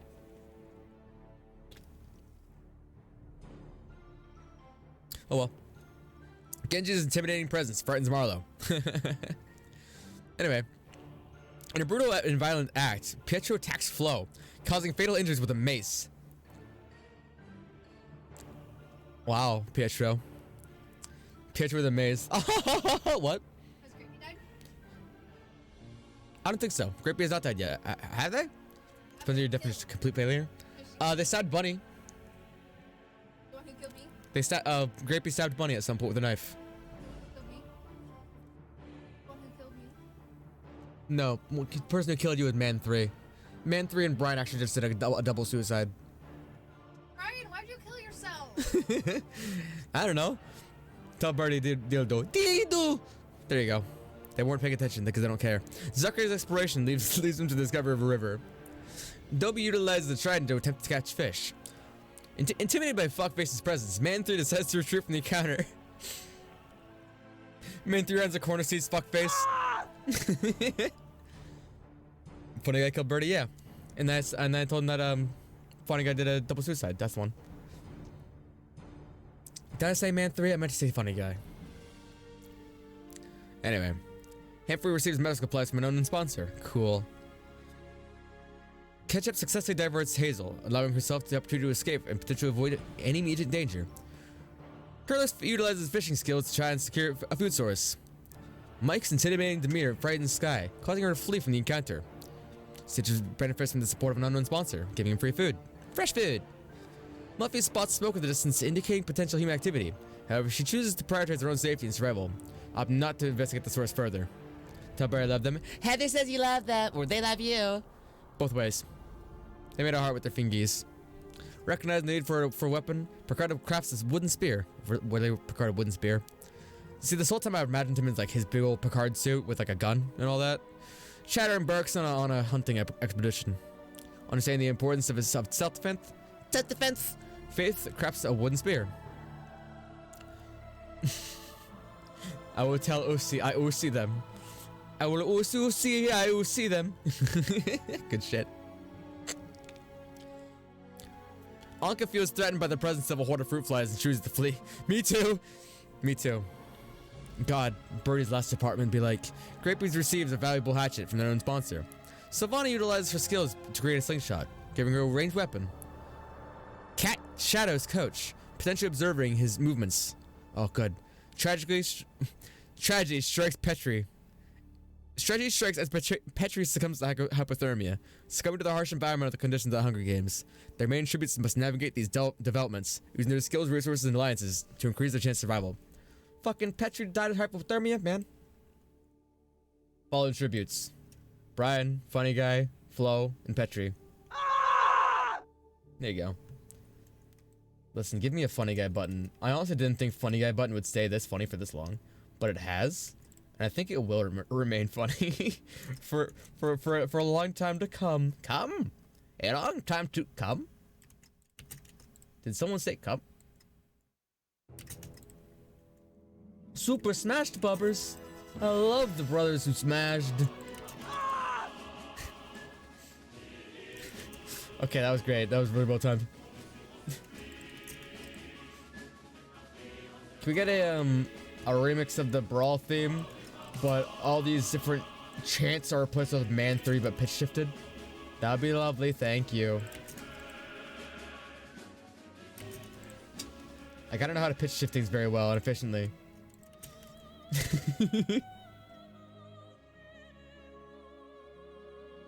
I used to love the Hayden lyrics video on this, on like Newgrounds, with like a little Tom Folk. There's 4 people. I don't remember that one. And there's all those people screaming, omelet, prevail. It's great, I love the hidden lyrics. Picard gains a potentially powerful weapon in the form of an explosive. A horde of fluid flies, Muffy and Coach discuss the games and speculate about what might happen in the morning. They share their thoughts, strategies, and concerns. The stress and intensity of the Hunger Games start to take a toll on Mike's mental sanity, leading him to question his own sanity again. You could, but you're too lazy to find a meeting? That's fair enough. Zucker takes measures to address an infection, recognizing the importance of maintaining his physical health. Taking advantage of Genji's vulnerable state, Anka sabotages his supplies, potentially weakening his possession. Amidst the brutality of the Hunger Games, Ketchup finds a solace in the thoughts of home, reminiscing about familiar comforts and loved ones. Aww. She's thinking about Bong water.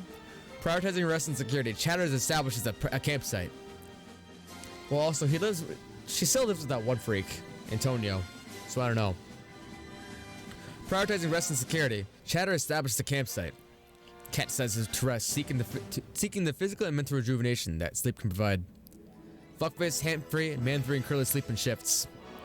Similarly, Stitches, Dobie, and Hazel sleep in shifts. Great. Marlowe, opting not to sleep, remains vigilant and alert, perhaps seeking an advantage or being cautious of potential dangers lurking in the dark. A YouTube link. Yeah, that's the one I was just talking about. Currently, that's the exact one. That's the exact video. Grapey and Sylvana encounter one another, recognizing the value of contemporary cooperation, agree the truce. Pitcher's distress leads him to cry for assistance. God, he can't handle it anymore. He's screaming bloody murder, seeking emotional support and connection. Faith and Sky find solace in each other's presence. Great. Let's see some blood. I want to see some Midas. There hasn't been any like arena events that's happened this time around. Last time, during the last Hunger Games, an arena event happened and like warped out half the people at once. It's like this one, I think, has had the benefit of being a little more violent than the last one, but it's slowing down on the violence, I think. It's unfortunate. I think we need another mass killing event, like the Squirrels or the Great Darkness. Although the Darkness was annoying.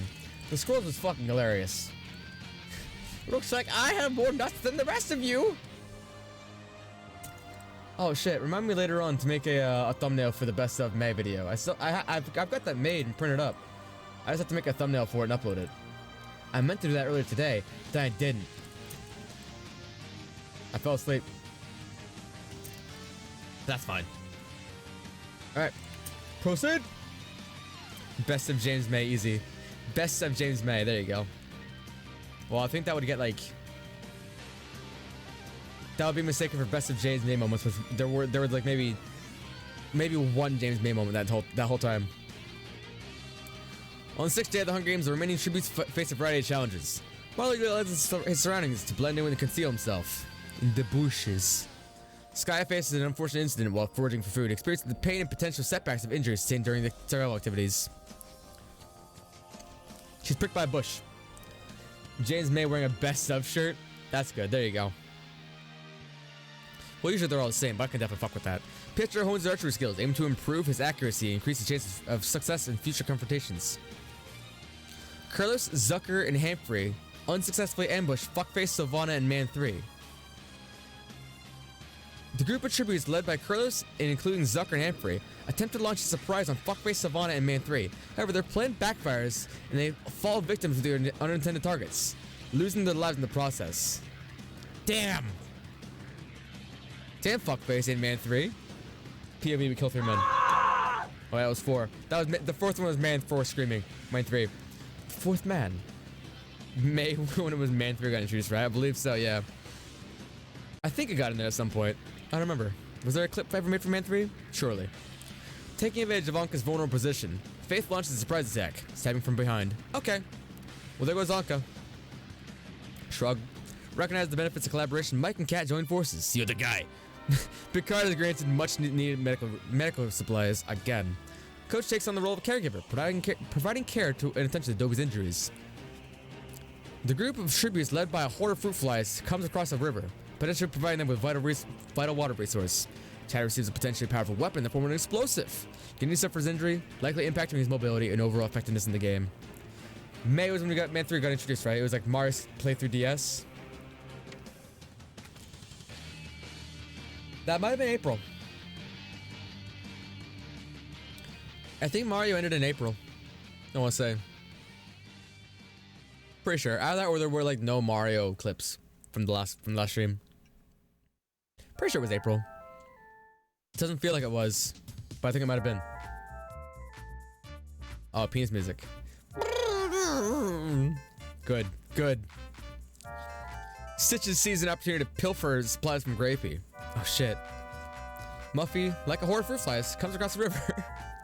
Ketchup is granted a hatchet, a versatile tool that can serve both as a weapon and practical purposes for gathering firewood or building shelter. I know this song too well. Have you ever heard the Lucky Star version of this? Which goes, Plan, Timothy! No, you know that one.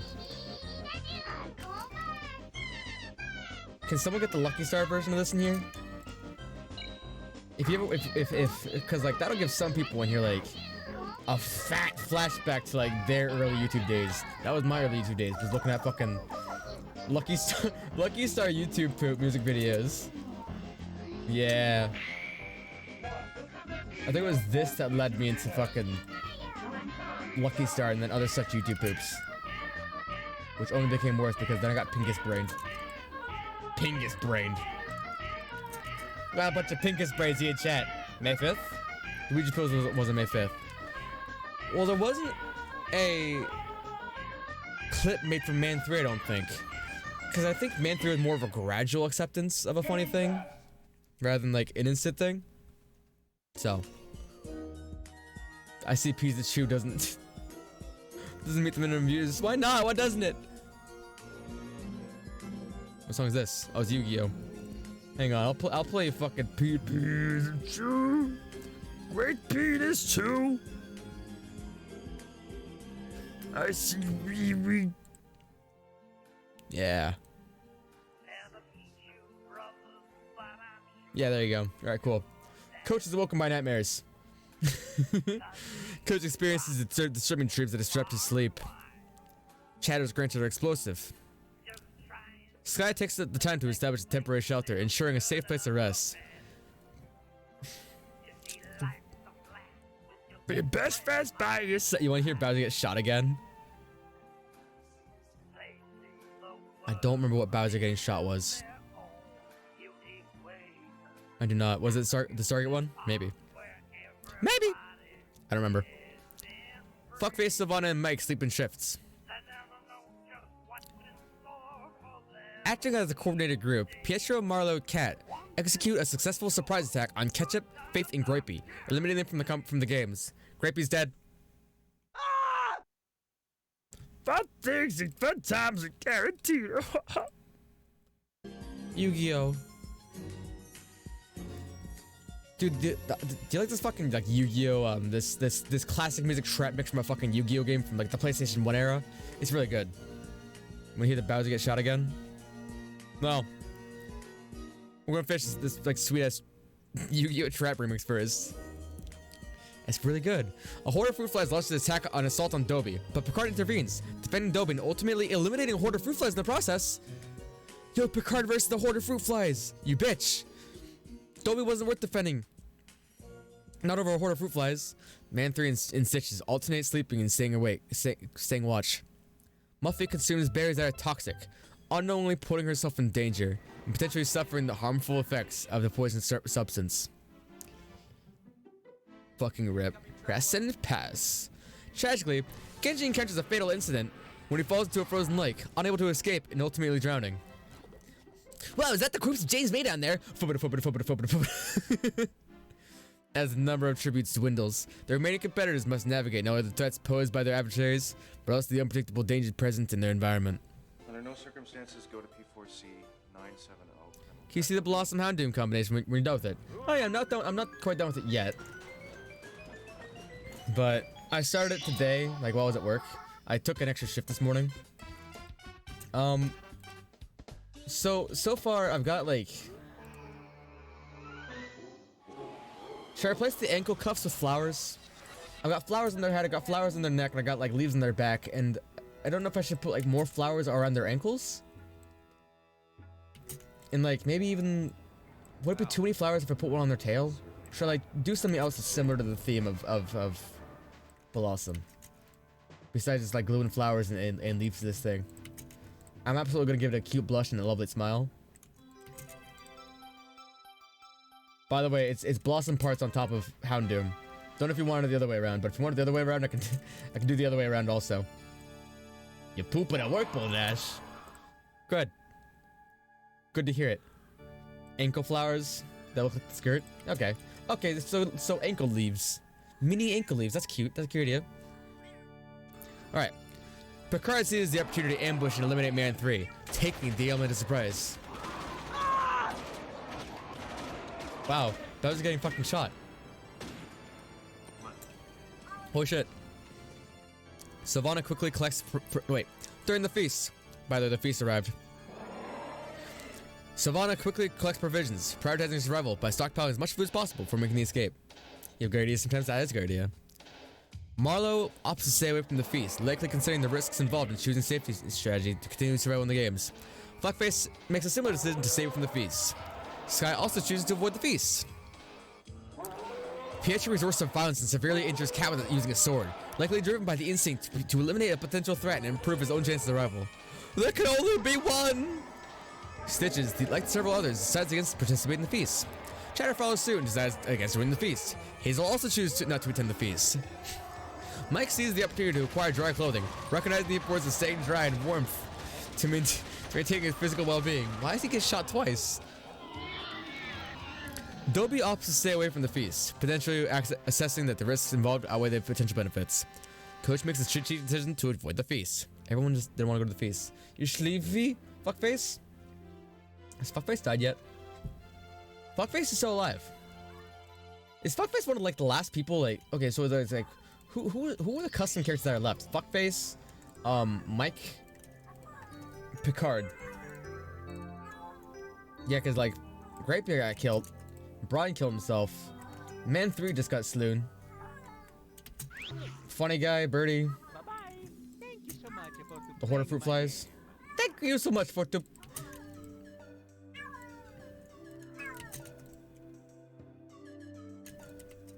Jonathan Frakes, it's fiction. Oh, good. I can't wait to find out if it's real or fake. Alright, this day does not look very much. But hey, the paragraphs are getting shorter. Mike intimidates Savannah, forcing her to flee from the presence. Marlowe takes the opportunity to hone his archery skills, potentially aiming to improving his chance of survival. In a shocking turn of events, Dopey silently eliminates Picard by snapping his fucking neck. This stealthy move showcases Dobby's lethal and calculated approach to eliminate opponents. This is why Picard shouldn't have defended Dobby from the fruit flies. Dobby betrayed his ass. Did stream die? Maybe for like 192 frames, but I don't think so. N-O. There you go. RIP! Coach is fortunate to receive fresh food from an unknown sponsor. Tragically, Chatter's missteps lead to him accidentally triggering a landmine, resulting in his untimely demise. Good! Fuckface actively seeks out a water source. Okay, they're so thirsty. Sky scours the area in search of hardwood, likely aiming to maintain a source of warmth to cook food and potentially signal for help. Stitches opts to flee from Hazel, potentially perceiving her as a threat. Petra uses his skills to construct a makeshift shelter. Damn, dude. Fucking poor Picard. Hang on. Yeah, Brian can't see this. Brian can't see. Brian doesn't even know. Brian doesn't even know that Picard just got tragically slewn by Dobby. Wait, he says. Wait, he says. Let me see everyone's status. Okay, that cat going crazy. Yeah, she's so neat. Whoa, Faith got 5 kills before she perished. Holy shit, Pietro also has 5 kills. Damn, Dobby has 4. Marlowe has 4. We got some killers this time around. Fuckface has 3. Since when?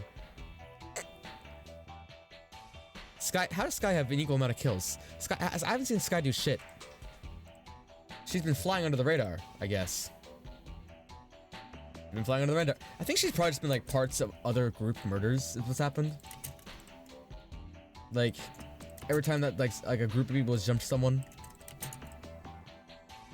they perished. Okay. It's night 7. I think we already have less characters than we did in the last one, which is cool. Come. So I think the violence is getting wider. Well, not a lot happens at night, but I do like when something's happened. Shooting back from me, so why wasn't working? What I miss? Picard got killed by Dobby. Dobby fucking snapped Picard's neck. Like, he betrayed his ass after going out of his way to defend him from the group of fruit flies, killing them. Dobby just hacks the fucker off. So sad. Despite her efforts, Hazel fails to ignite a fire. Recognizing the importance of maintaining his health, Coach focuses on treating his infection. He's had an infection for a long time. Also, Pietro has 5 kills. Yeah. Wait, no! Crack! Like Hazel, Fuckface's attempt to start a fire proves fruitless. The stress and life-threatening circumstances of this Hunger Games takes a toll on Tish's well-being. Leading to question his sanity. The psychological strain of the competition is evident as tributes grapple with the harsh realities they face. Sky remains vigilant throughout the night, potentially adopting a cautious approach. In a moment of solitude, Pietro finds solace in quiet humming, potentially using music as a means of coping in the stress and anxiety of the games. In a surprising turn of events, Marley utilizes an explosive, resulting in the death of Mike. This unexpected act showcases Marley's resourcefulness and willingness to resort in drastic measures to eliminate his opponents. Imagine dying 6 before the Picard song plays, honestly. Savannah chooses to rest and sleep during the night. Dobby receives medical supplies from an unknown sponsor. Wow, isn't Dobby just so good? He's my least favorite one in the competition right now. Fuckface is the only like custom character that's still in this. Isn't that exciting? Don't look at anything. Don't look at anything. You'll get spoiled. Dude, what if Fuckface wins? If Fuckface wins, they get a gift sub. How about that? Does that sound good? If Fuckface wins the competition, they get a gift sub. Don't look at text. Don't get yourself spoiled. All right, we're rolling up towards the end here. All right, day 8. On day of the Hunger Games, the remaining tributes engaged in different activities. Blaze didn't win, so you're fine with anyone else winning. Honestly, I'm surprised Fuckface has gotten this far. Coach hones his archery skills, recognizing the importance of accuracy. Understanding the significance of staying hydrated, Stitches actively seeks out a water source. Marlo was fortunate to receive a hatchet from an unknown sponsor. Savannah decides to conserve her energy by attempting to sleep throughout the day. Sky, Hazel, Dobby, and Pietro hunt for other tributes. This group of tributes actively searches for other participants, indicating their aggressive approach to the game. Hunting for other tributes demonstrates their readiness to engage in combat and eliminate potential threats. Fuckface is fortunate to receive much-needed medical supplies from an unknown sponsor. The generous gift improves his chance of addressing any injuries or ailments he may be facing. Excuse me, listen, Fuckface. Nothing against you, but there was a horde of fruit flies you had to fight. Okay, don't look at anything. There was a horde of fruit flies you had to go against. Like, what do you expect? Of course I was gonna like root for the flies. What do you want out of me? Dude, there's only 4 lines for this one, and that seems kind of spooky. Alright, what happens? Marlo ambushes and attacks Dobby with a sickle, ultimately leading to his demise. This act demonstrates Marlo's willingness to eliminate his competitors in order to increase his own chance of survival. Good. Marlo's just fucking killing people, like, left and right. Fuckface inflicts severe injuries upon Sky and callously abandons her, leaving her fate uncertain. This shows Fuckface's ruthlessness and mercilessness nature as he pursues his own survival at the expense of others. Me when I kill a wolf. Oh, sweetheart, you're leaving me to die. Oh, wow. Why would you sickle Sky? She doesn't deserve it. She's my best friend. Some people's mom even. Overwhelmed by the challenges and emotional toll of the Hunger Games, Savannah pleads with Pietro to end her life. However, Pietro decides against it, showing a compassionate side of sparing Savannah. Please end my life. There's no can do, Savannah. I need you as bait. In a stark contrast to the violence and despair surrounding them, Coach, Stitches, and Hazel find solace and camaraderie in each other's company. The singing suggests a temporary respite from the harsh realities of the games. Shit's happening. Shit's going down. It's day 9, don't look, it's day 9, don't look. Is Day 9 no looks up? Day 9. How long did the last one go on for? Do we know? I'm pretty sure it went to like day 12. Despite having 2 fucking arena events and like having less of a cast. Just make a good clip, fuckface, and you get the free sub. Yeah, every month you get a free sub for whoever makes the best clip of every month. It's lovely. Hazel, driven by her survival instincts, coerces Pietro into eliminating one of the remaining competitors. However, Pietro refuses to commit murder, choosing not to take another life, even under duress. Pietro, you've already killed 5 or 6 people. Murder is funnier. Murder is funnier. Frustrated by Pietro's refusal to comply with her demands, Hazel takes the matters into his own hands and fatally attacks Pietro herself. This act underscores Hazel's determination and willingness to take it takes to ensure her own survival.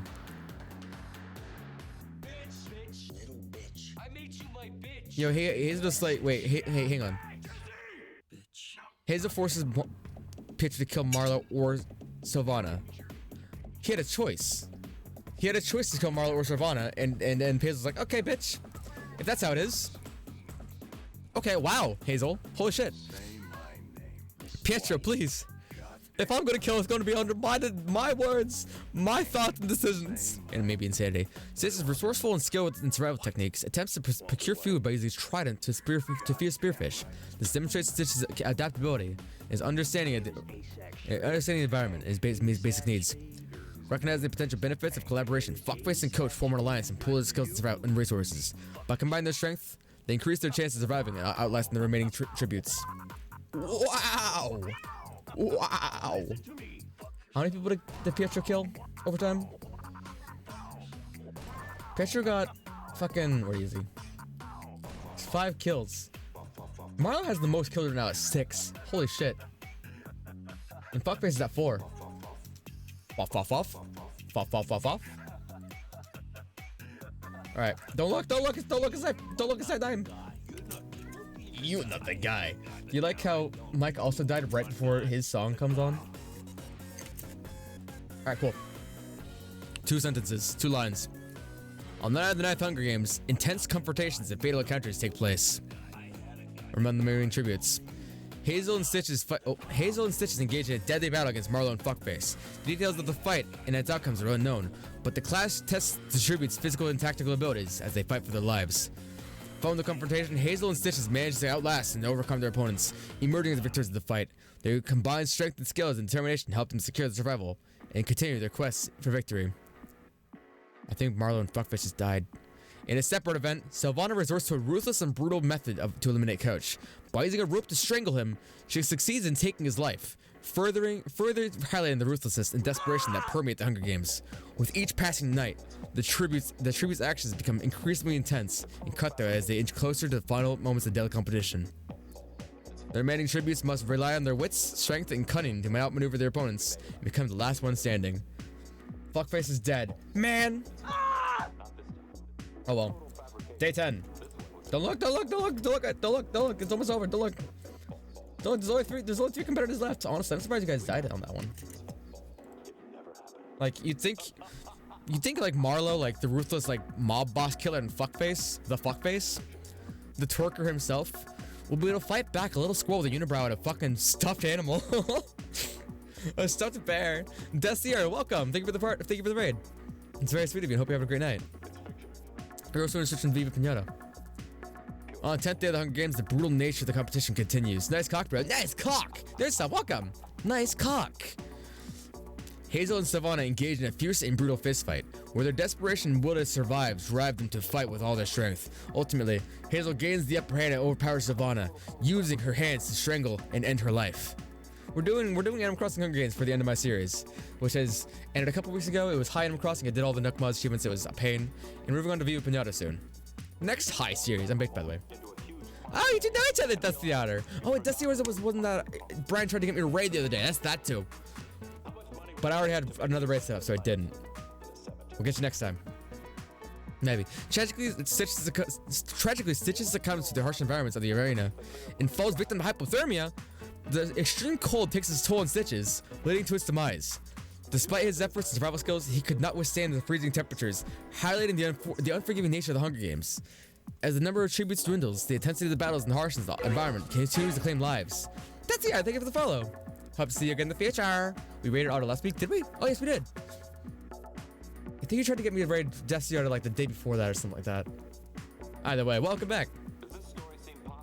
The remaining tributes are left to face the stark reality of circumstances, battling not only with each other, but also the relentless challenges posed by the arena. 5 cannon shots can be heard in the distance. Fuck Marlowe, Fuckface, Coach, Savannah, and Stitches. Wow. Who would expect the fucking Hazel to win? Out of all the different people. Congratulations to Hazel from District 6 for emerging as the victor of the Hunger Games. After enduring numerous challenges, outlasting other tributes, and making strategic decisions, Hazel has proven herself to be the ultimate survival. Hazel's tenacity, skills, and resourcefulness have led to her claim victory in the face of adversity. She has demonstrated her ability to navigate the treacherous arena, outmaneuver opponents, and adapt to the ever-changing circumstances. Her resilience and determination have earned her coveted title of the Hunger Games champion. As winner of the Hunger Games, Hazel returned to District 6 as a symbol of survival and triumph. Her story will inspire future generations and serve as a reminder of the resilience and courage exhibited by the tributes from her district. The Hunger Games may be a brutal competition, but Hazel has proven that even in the darkest times, hope and strength can prevail. Can we summarize Hazel's activities during the game? Activate. Luigi, look, we got a new Oh subscriber. shit, Brian Horn. Brian Horn gifted us up to Destiny Auto. Thank you. Thanks so much, Brian. And afterwards, we're gonna get like a good catchphrase out of her. Generate my last woods, please. Yeah, during this, they got a bunch of clean water. They forced Pietro to kill Marlo or Savannah. And when he refused, she took matters into her own hands and killed Pietro instead. He engaged in a fierce fistfight with Savannah and emerged victorious by strangling her to death. She formed an alliance with Stitches, and together we fought against Marlo, Fuckface. Stitches tragically succumbed to hypothermia, leaving Hazel's sole remaining tribute. In the final confrontation, Hazel engaged in a deadly struggle with Savannah and ultimately overpowered her by strangling her to victory. Dude, that Fuckface, that means he got strangled by Stitches. I think. That's what that means, right? Savannah and... No, never mind. You faced a playthrough of Dead Space 2 tonight, which involves suffering through your fear of needles. Oof, that doesn't sound great. Provide a witty and or punny catchphrase for Hazel to shout upon her victory. Please, please, please, please, please, please, please, please, please, please, please, please, please. From District 6 to the winner's mix, Hazel's got the Hunger Games in a hitch.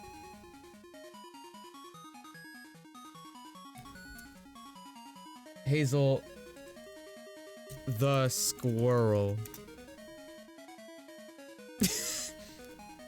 Hazel the squirrel. Conquering nuts in the Hunger Games, one acorn at a time. Generate Fuckface's last words upon being strangled by Stitches the stuffed bear. Even stuffed bears can be real killers. Generate Stitches the bear stuffed bear's reaction upon strangling Fuckface to death. You can confirm you did say that? You did say that.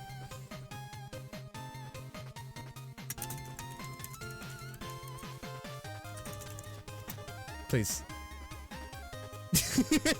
Apologies for the misunderstanding. Here's a hypothetical response. Upon strangling Fuckface to death, Stitches the stuffed bear's expression remains unchanged, but a mischievous glint sparkles in his button eyes. With a twisted smile, he whispers, Looks like the stitches are in, and you're all sewn up.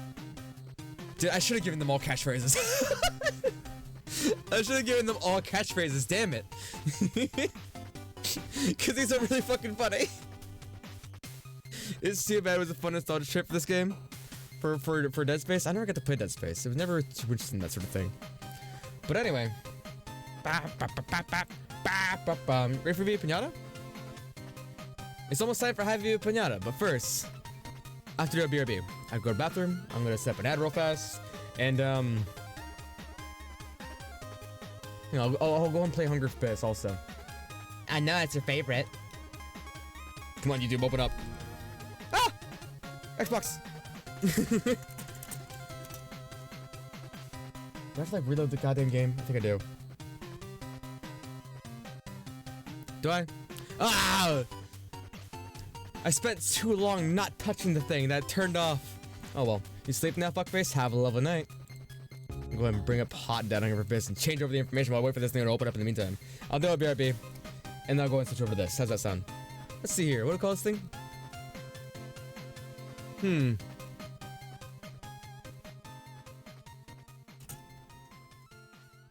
Summer Pinata Lovin'. Yeah, here we go. And then Bong Agua. Dude, I hate the Xbox One, how long it takes to turn on, by the way. Like, holy shit. It's awful. You like this? You like how long it's taking to, like, turn on, by the way? It's really cool. I'm just gonna switch over all the information while I wait for this shit to load in, because, like, oh my god, it's taking forever. Hard mode. Please! Challenge run. 100%. That's the name of the game, baby. That's what we're doing. Anything else? Xbox. There we go. Done. Alright, sweet. I'll be right back.